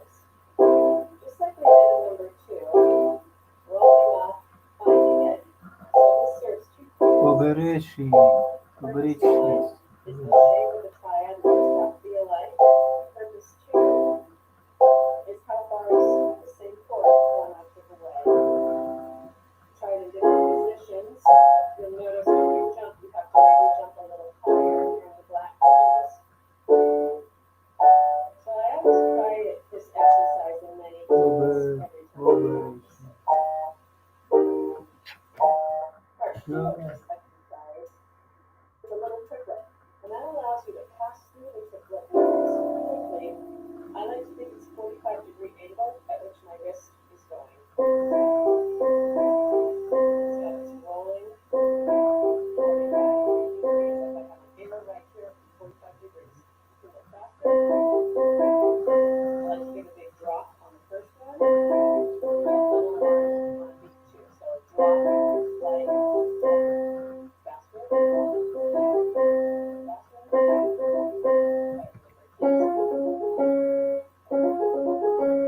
Notice when I'm doing this, my fingers are turning, not buckled at this point, and I'm not leaving the feet. I'm not lifting up like this. I'm just passing through. I might barely move the feet, but the rest of the fingers stay on. This is set number 1. Exercise 9 for triads, top view. We are getting used to the triad shape. How does that feel in your hand? Root position triad, fingers 1, 3, 5. And we're also getting used to the distance of an octave in the first half of this exercise. So like we did in exercise 2, the release is going to be the move to the next position. See, I'm not doing it like a robot. I'm not lifting and moving and then going like that. I'm doing it like a little, I lift, so the lift kind of arcs over to the new position. In the second half of this, it's easier to see from the top view. Your wrist is kind of moving at a 45-degree angle like this. We're not going to just press our fingers down, but we're going to kind of we'll keep the hands in the half circle shape, but the wrist is going to be moving circular motion 45 degrees. Down, up, down, up, down. Get faster.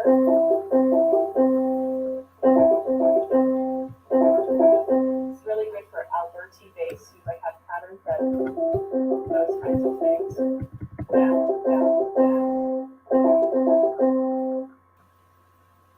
This is set number 1, exercise 10 for the 5 fingers, articulation and finger control. Very fun exercise to do. Yes. Get your hand all set. Stand up, and you'll be on the toes for this one. You're not going to really be leaving the keys really all like that. I like to keep your hands on your keys so you're feeling them before you go, and then you're kind of rolling from side to side on this one. So it's like it. Going to the right and going back to the left with a little bit of nudge down whenever you have an accent. So it's like you're doing a half move.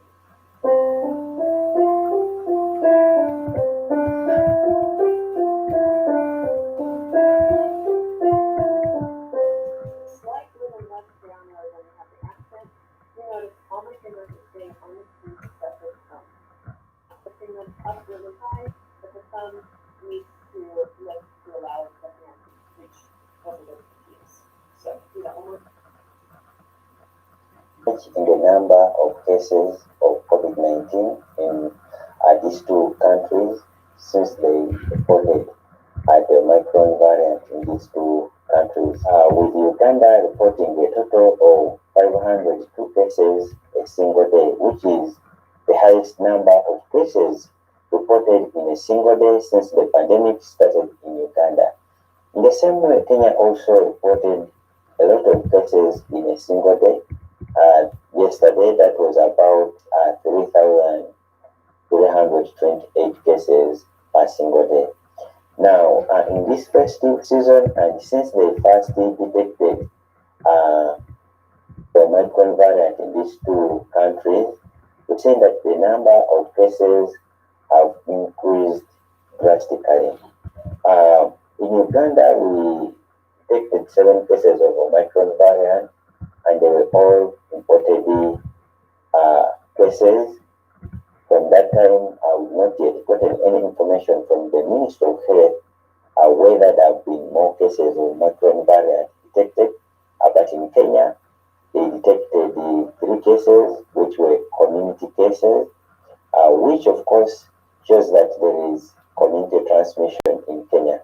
And as you know, Uganda and Kenya, they are next, and people from Uganda move into Kenya every day, and the same happens for Kenya. So, as I said, there's a possibility that we have now the Omicron variant in our communities. Now, let me share with you the statistics for these 2 countries that will help us come up with a clear picture of the general situation of COVID-19 in these 2 countries. Uganda has conducted a total of around 2,078,188 tests of COVID-19 since the pandemic started, including 5,863 new tests, the one they just conducted where they found out 502 cases. We have a cumulative number of around 130,178 cases. We have a positivity rate of 8.5%, and we have lost a total of around 3,274 deaths. According to the information that I have on the day the Ministry of Health released this information, there was no new death so far.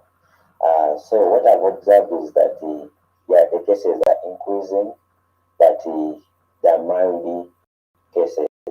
We've not received like overwhelming cases in the hospitals. In the region where I'm staying, hospitals are not overwhelmed. So most of the people are being treated from home, and few people have been admitted. Like out of the 502, we have only around 85 people who are in government hospitals, like those ones who have been admitted. But most of them are being treated from home. Uganda has administered a total of around 10,121,220 doses of vaccines.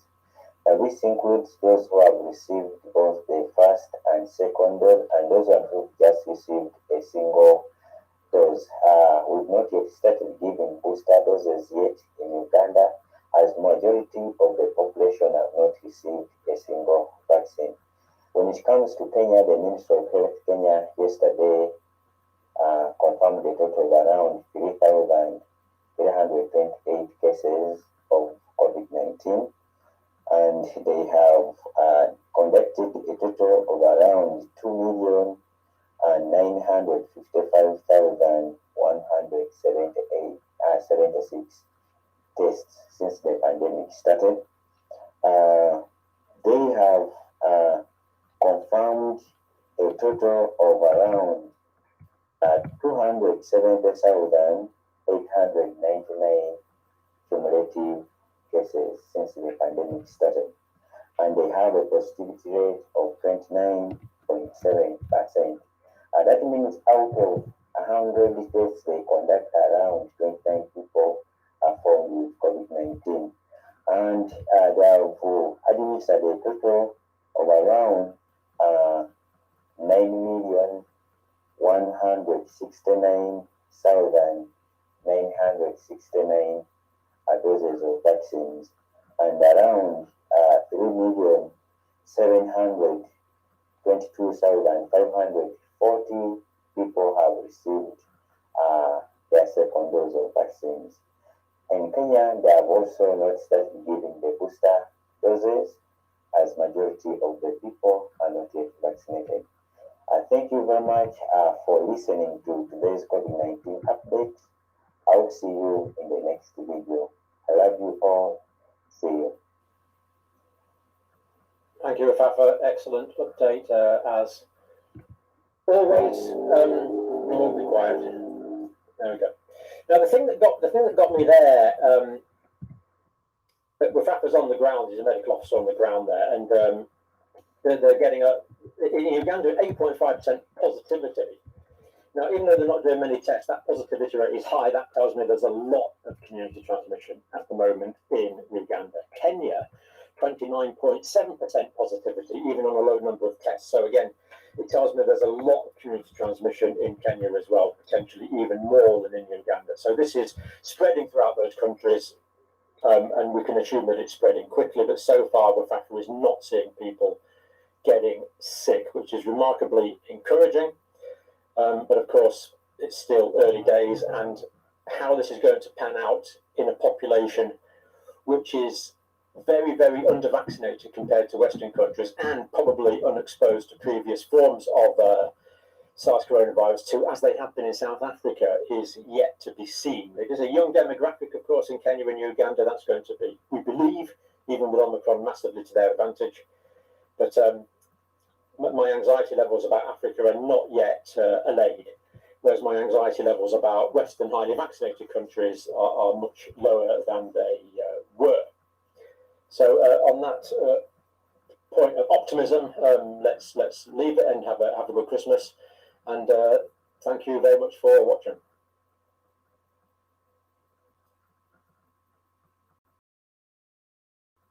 Новогодняя распродажа. Набор сковородок Нева всего за 590 рублей.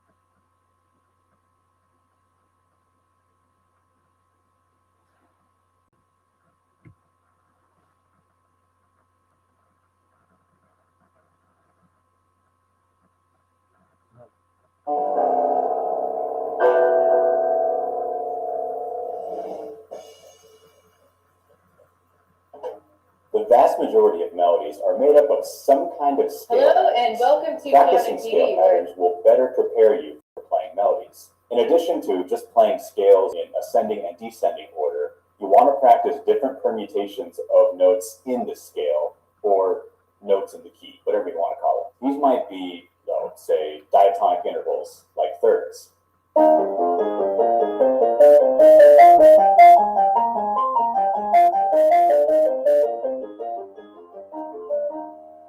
Or fourths.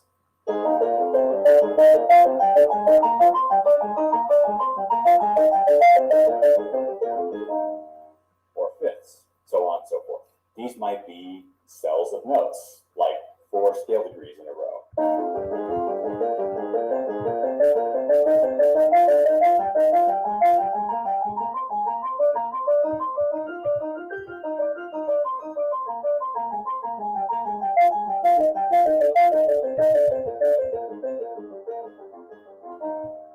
What's that?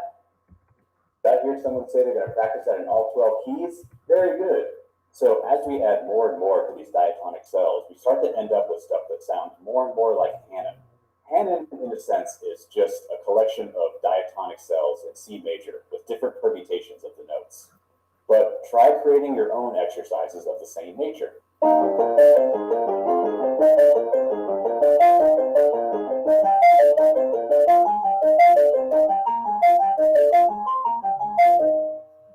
Diatonic seventh chords make great exercises.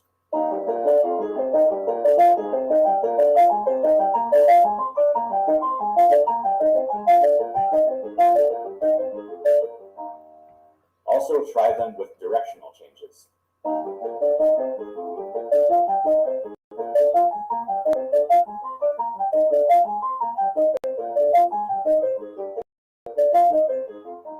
And if you're a jazz player, be sure to practice these in melodic minor as well.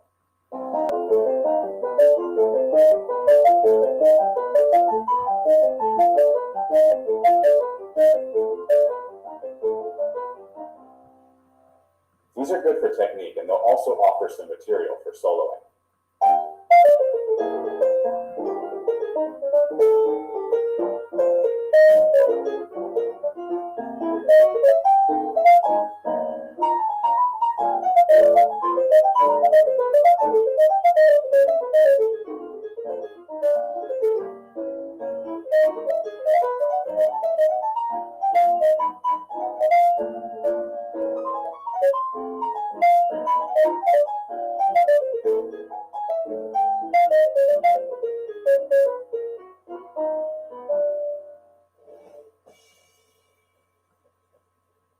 The dilemma for new pianists is that exercises are maybe not the most fun to play, but actual music can present unexpected challenges. What about the in-between? For this, we turn to Carl Czerny. He has several etude books at varying difficulties that work great not only as warm-ups, but also for sight reading, phrasing, and general musicality. Opus 599, Practical Method for Beginners, initiates beginner pianists with simple melodies, gradually advancing to chords, faster rhythms, different keys, and different time signatures. This will acquaint the beginner pianist with technique concepts like scales, arpeggios, and finger dependence.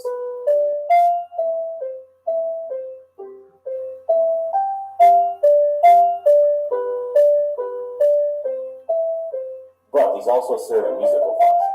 Through playing this, we can get familiar with the functionalities of the two hands, like right-hand melodies and left-hand accompaniment styles, such as waltz patterns, alto bass, etc. Opus 802, or Practical Finger Exercises, features a whole plethora of 5-finger exercises, all within one hand position, no crossovers whatsoever. This purely serves to evenly temper the fingers, bringing the number 4 finger up to speed with the rest, and working finger coordination by playing the different fingers in different permutations. Each unit starts with one hand repeating after the other and gradually moving into hands together for a further challenge. The book starts with half measures of 16th notes, moving into full measures, and then 2-measure-long exercises. Я тиражу карбонара. Сегодня мы готовим не карбонара. Главное, не переводить пасту. Ты значок. Я обожаю амальгамары и сервирую. Томаты, чили, горгонзола, оливковое масло, базилик. И вуаля, не дает ковиду лишить вас любимый вкус. Выбор давания, вакцинируйтесь. Маме интересно многое. А Игорю интересно подарить то, что понравится маме. Но как понять, что именно? Подарите Яндекс.Модуль, вставьте его в телевизор и подключите к Wi-Fi. Алиса, что мне посмотреть про птиц? И он хоть фильмы про орнитологию найдет, хоть мультики включит. Алиса, включи мультики.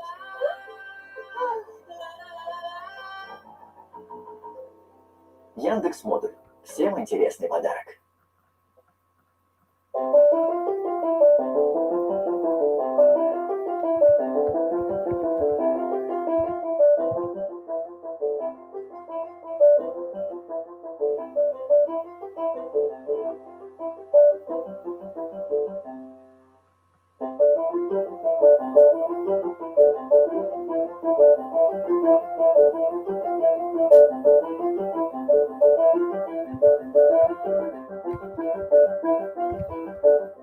There are units that work on finger coordination, finger independence, repeated notes,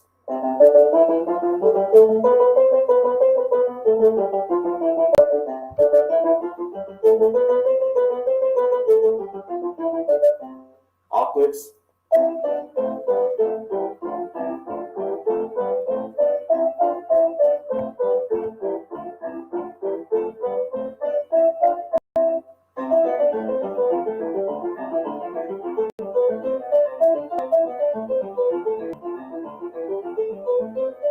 and so many other things. An awesome resource to have. Opus 261, or 125 exercises, feature these short musical identify specific challenges and weaknesses in your band. They take a lot of the concepts from Opus 802 and apply them in a musical context.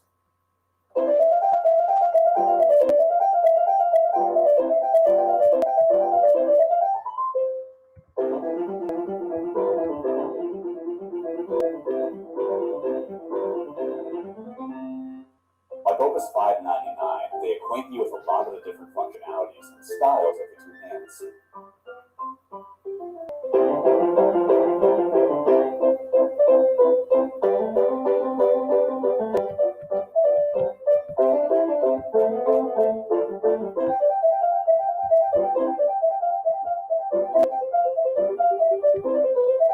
This would be a great way to initiate a student who's looking to get into classical music. And these excerpts are short, so they also be great for warm-up. Opus 299, The School of Velocity, takes arpeggios and scales and puts them in a musical context and forces you to run them in a very specific way. The student is meant to work these up to blistering tempos and to ensure that they've really mastered these techniques.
What I like about these etudes is that unlike scales and other things that seem to kind of be in the ether, these are specific notes on the page and you have to play them as written. Is that unlike scales and other things that seem to kind of be in the ether,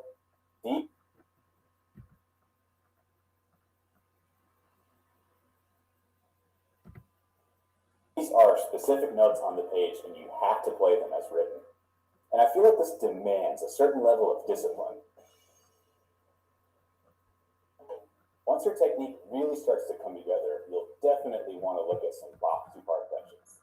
These pieces work at a lot of the same things we've talked about before, but by far the biggest hurdle to overcome here is that of hand independence.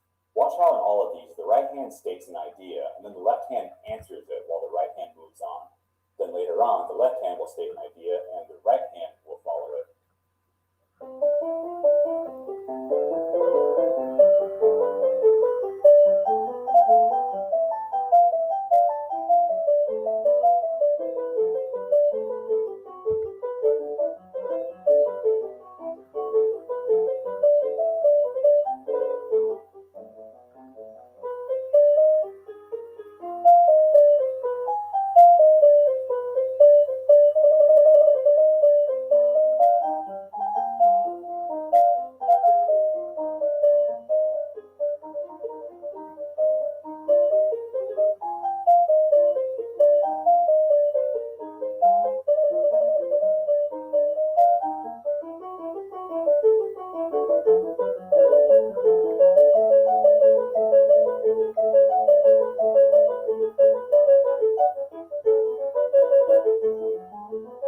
What I like about these pieces is that unlike typical piano music where the right hand has the melody and the left hand supports it, with two-part inventions, both hands are equals. They take turns carrying the melodic weight, and they'll ensure that you have a strong left hand. And we all know how important a strong left hand is. So there's a lot of different things you can do to build technique. I look at all of these as ingredients in one big tasty technique stew. You don't want too much salt or too much pepper or too much cayenne. It's up to your own taste and your own self-appraisal to decide what you need more or less of. Now, there is one final ingredient here we haven't mentioned yet, which is just playing music. All of these technical etudes and exercises are great, but they don't mean jack if you can't apply them to an actual musical context. Identifying challenges and personal weaknesses in whatever music you're playing and turning those weaknesses into your strengths is how you get to where you want to be. So that's all for now. Thank you so much for watching. Please hit like and subscribe. Stay tuned for more videos, and as always, happy practicing.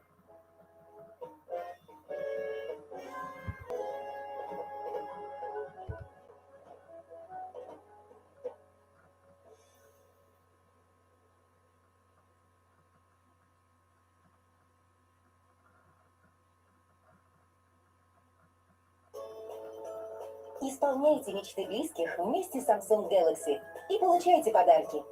При покупке смартфона Galaxy Z Flip 3 дарим умные Galaxy Watch 4. Еще больше подарков от Samsung по ссылке.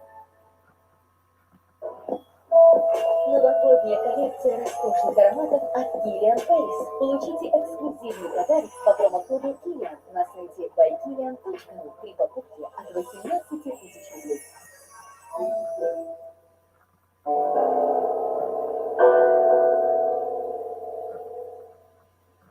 Hanon is a highly polarizing work. For some people, it's a reviled prescription of how piano ought to be practiced. For some, it can be a helpful tool for developing dexterity and technique. The question is, who is right? Is Hanon helpful, or is it hogwash? From my experience, it can be helpful, but you have to approach it the right way. So before we even get to any music, we have to read this preface. The study of the piano is nowadays so general, and good pianists are so numerous that mediocrity on this instrument is no longer endured. In consequence, one must study the piano 8 or 10 years before venturing to perform a piece of any difficulty, even at a gathering of amateurs. Now, how few persons are in a position to devote so many years to this study? It often happens, therefore, that for want of sufficient practice, the playing is uneven and incorrect. The left hand gives out in passages of slight difficulty. The fourth and fifth fingers are almost useless for a lack of special exercises for these fingers, which are always weaker than the rest. And when passages in octaves, in tremolo, or trills occur, they are usually executed only by dint of exertion and fatigue. So the performance is very incorrect, wholly wanting in expression.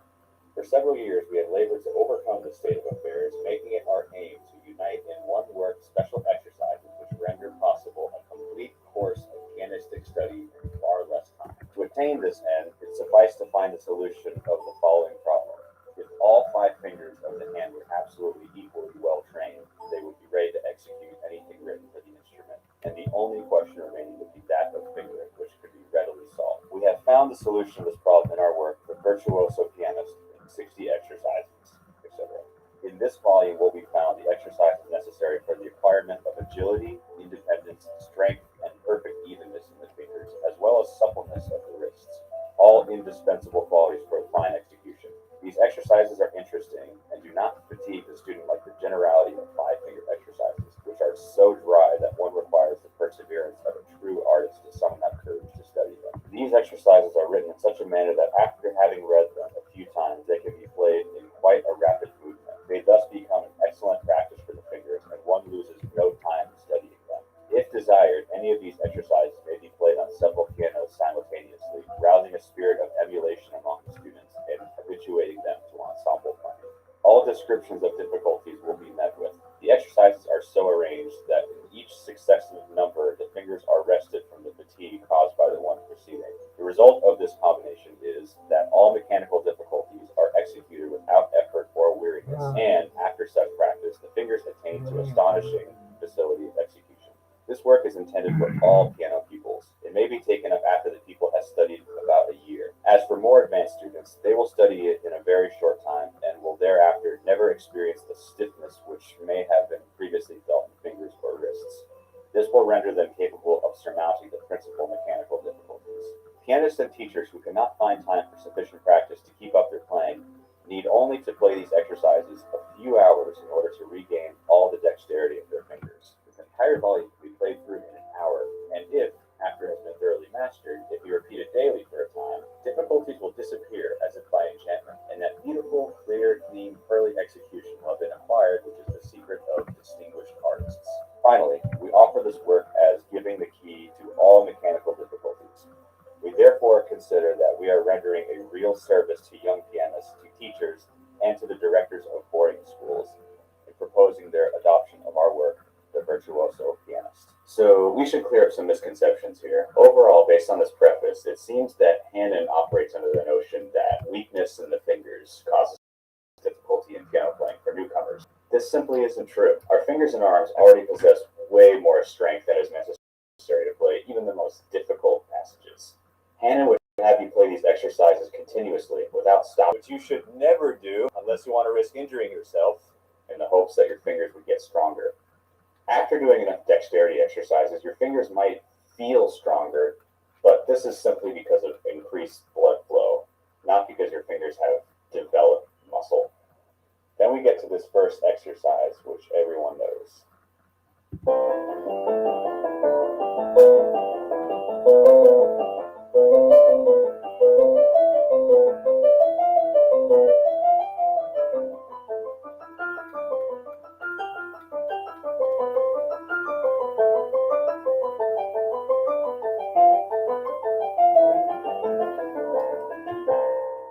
There's 59 more, just like this one. For example,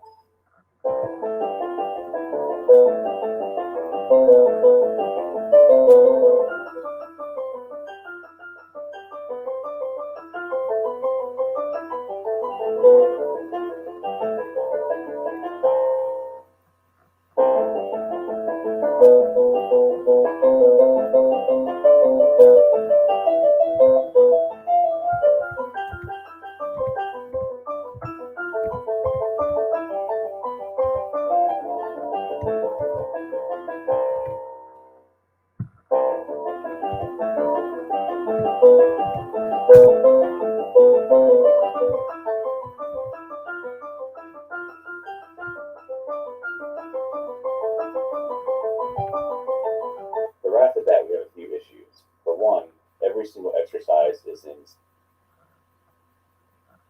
C major. These exercises, as they come, will do nothing to prepare you for playing other keys. As it is, Hanon only has you working on the white keys. This facilitates mindless practice. You're not really engaged in what you're doing, so you tune out and the practicing becomes pointless. Another issue, the hands always mirror each other. So these exercises are all in C major, and they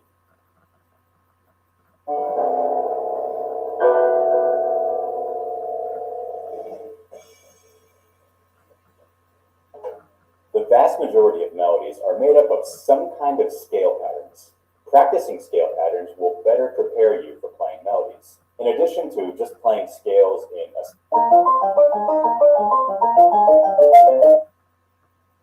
they do nothing to help your hand independence. So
today we're going to be dealing with some controversial subjects because there ain't no controversy like a piano teacher controversy. Here we go.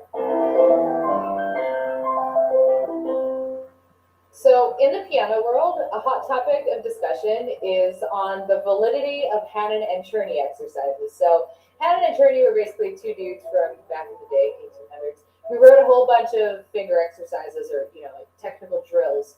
So there's some people who are like, man, these drills are awesome. They make you a better piano player. And then there's some people who are like, they're horrible. They should never be done. They're going to hurt your hands and train you to be a good little robot. So I'm going to try to sit somewhere in the middle of these two opinions and provide a balanced approach to the whole situation so you get both sides of information. So I'm not gonna try to slant your opinion or anything.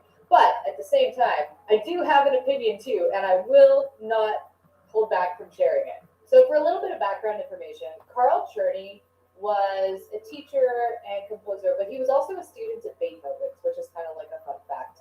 And they were pretty close. Czerny taught Beethoven's nephew, and he knew how to play a whole bunch of Beethoven music by heart and often performed it.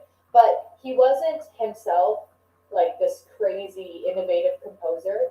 He was a great teacher, and he wrote a lot of music for teaching, not for the general public to appreciate his new and exciting music. Well, Charles Louis Hanon,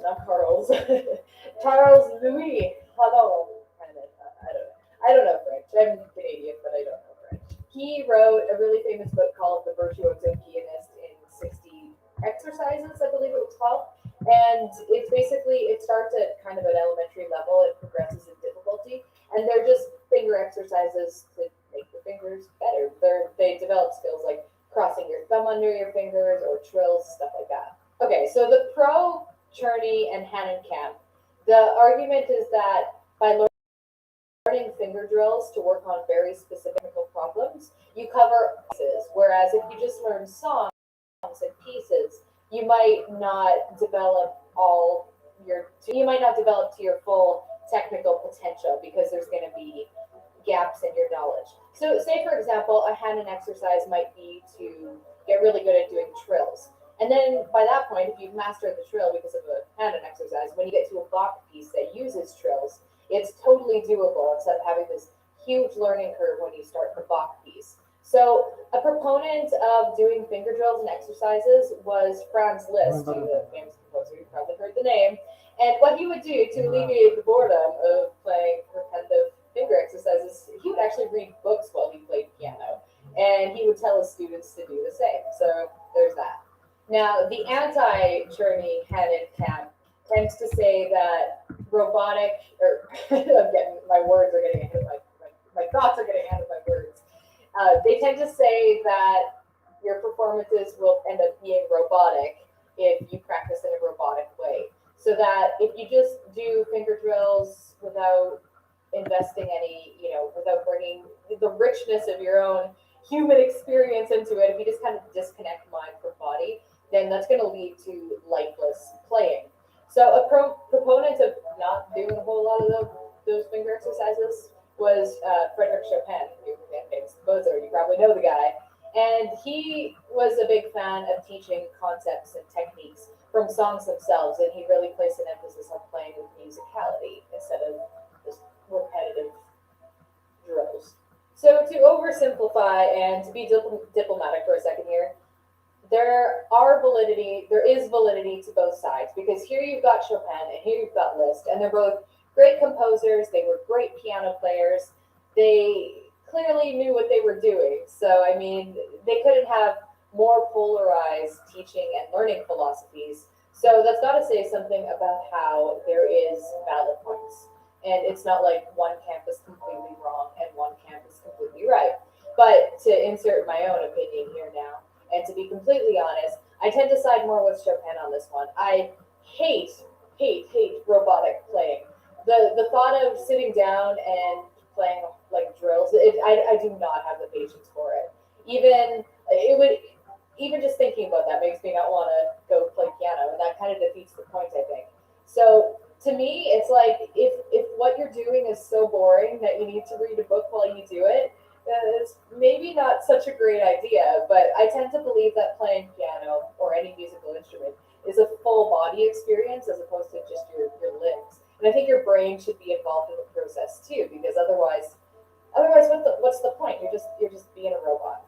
But here's where I think that you can't lump Czerny and Hanon in the same boat, because Hanon's exercises are infamous for being unmusical. They just don't sound good. If you don't believe me, just you look it up on YouTube and listen to like some Hanon exercises. They're not pretty. But Czerny exercises, on the other hand, do sound musical because he disguises the exercises in the form of a piece. So you're actually, when you learn a Czerny exercise, you're not just doing a drill, you're learning a song. And it requires your brain and your limbs to perform at maximum capacity. So I think that they're very different, and I am pretty anti-Hanon, but I'm pretty pro-Czerny. So yeah, in the end, I really like Czerny, don't really like Hanon. That's them apples. Czerny's songs and exercises have all the benefit of Hanon's with way less of the boredom. Plus, he's got so much music. He has like a million books and a million songs to choose from. Whereas with Hanon, there's only 60 exercises, and I'm just bored with the thought. Just thinking about Hanon just makes me super bored. But Czerny has great music, and yeah, you can do everything with him. He's your bro. He's got your back. Now, I would love to hear your thoughts on the matter. So, are you pro Czerny or pro Hanon or anti both or anything like that? I want you to share your thoughts with me and add to the controversy. I'm trying not to be quite so controversial today. So, hopefully, we can all have a nice, polite discussion while sipping tea and tut-tutting, quit being too fierce and judgmental as this sometimes can happen with, YouTube and piano teaching. It's fierce sometimes. It's fierce sometimes. Anyway, thanks for watching. Subscribe, like, visit the website, all that jazz. Thanks for hanging out, and see you next time.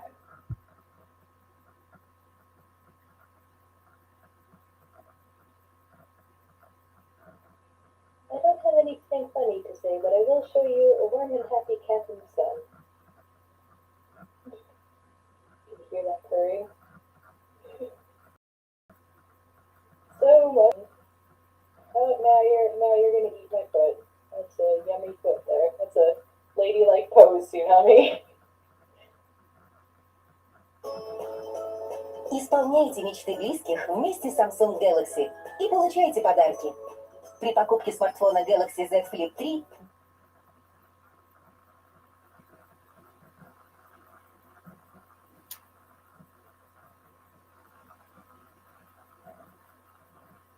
Нет, она с ним выигрывает.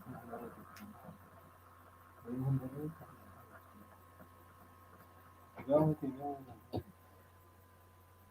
Да.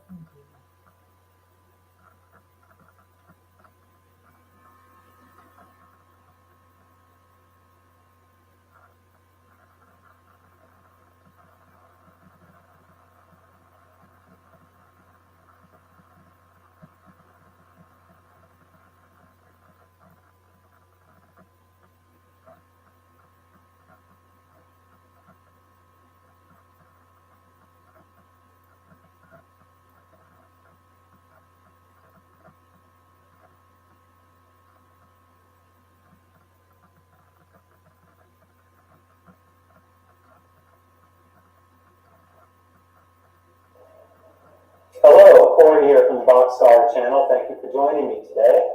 I'd like to thank everyone for viewing my videos, especially my faithful subscribers on YouTube. If it weren't for you, I wouldn't be doing this. So I really thank you for your support. This video is a very interesting one. It's a tutorial on a technical exercise often called the Tausig exercise, named after the very famous and legendary pianist Karl Tausig. Karl Tausig was born in 1841, lived till 1871, died at a young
Час ночи.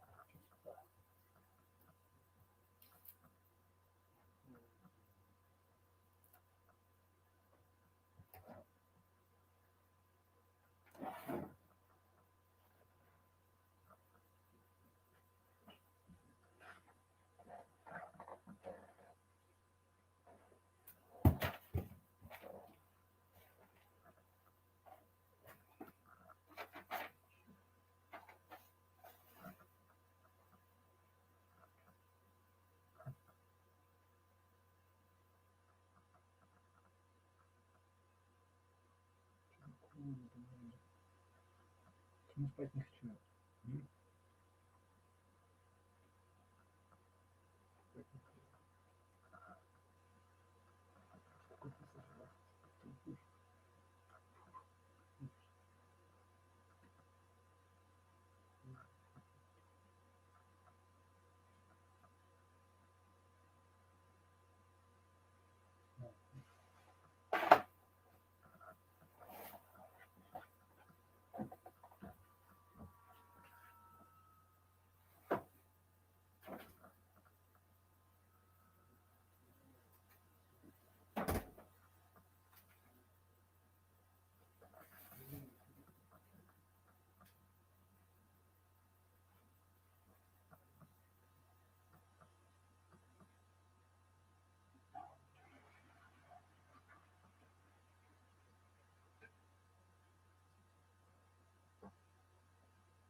Еще поесть. Надежнее будет спать.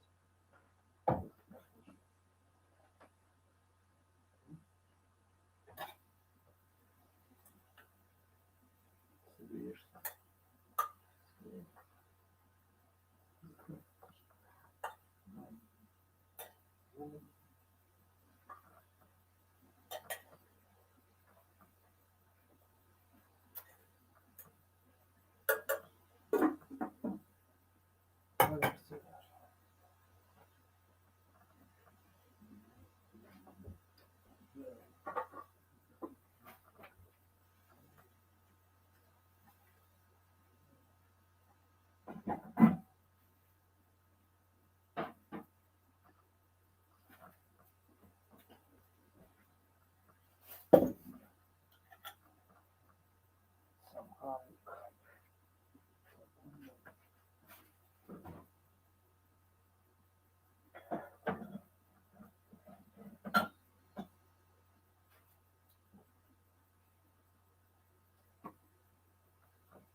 Нет, сейчас я уже... Думаешь так, да? Я да, вот это единственное, смотрите. Что такое? Что такое?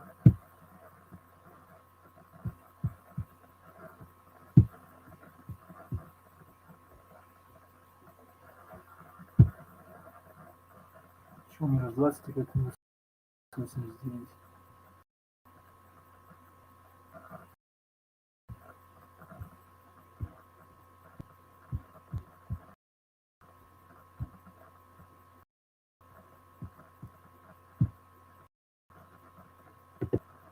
YouTube.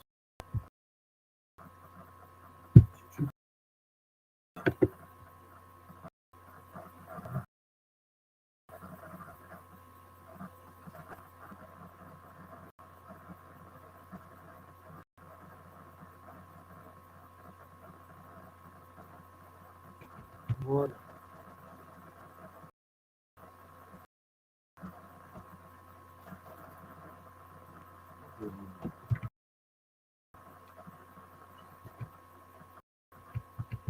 Ну, короче. Заквадрачивается.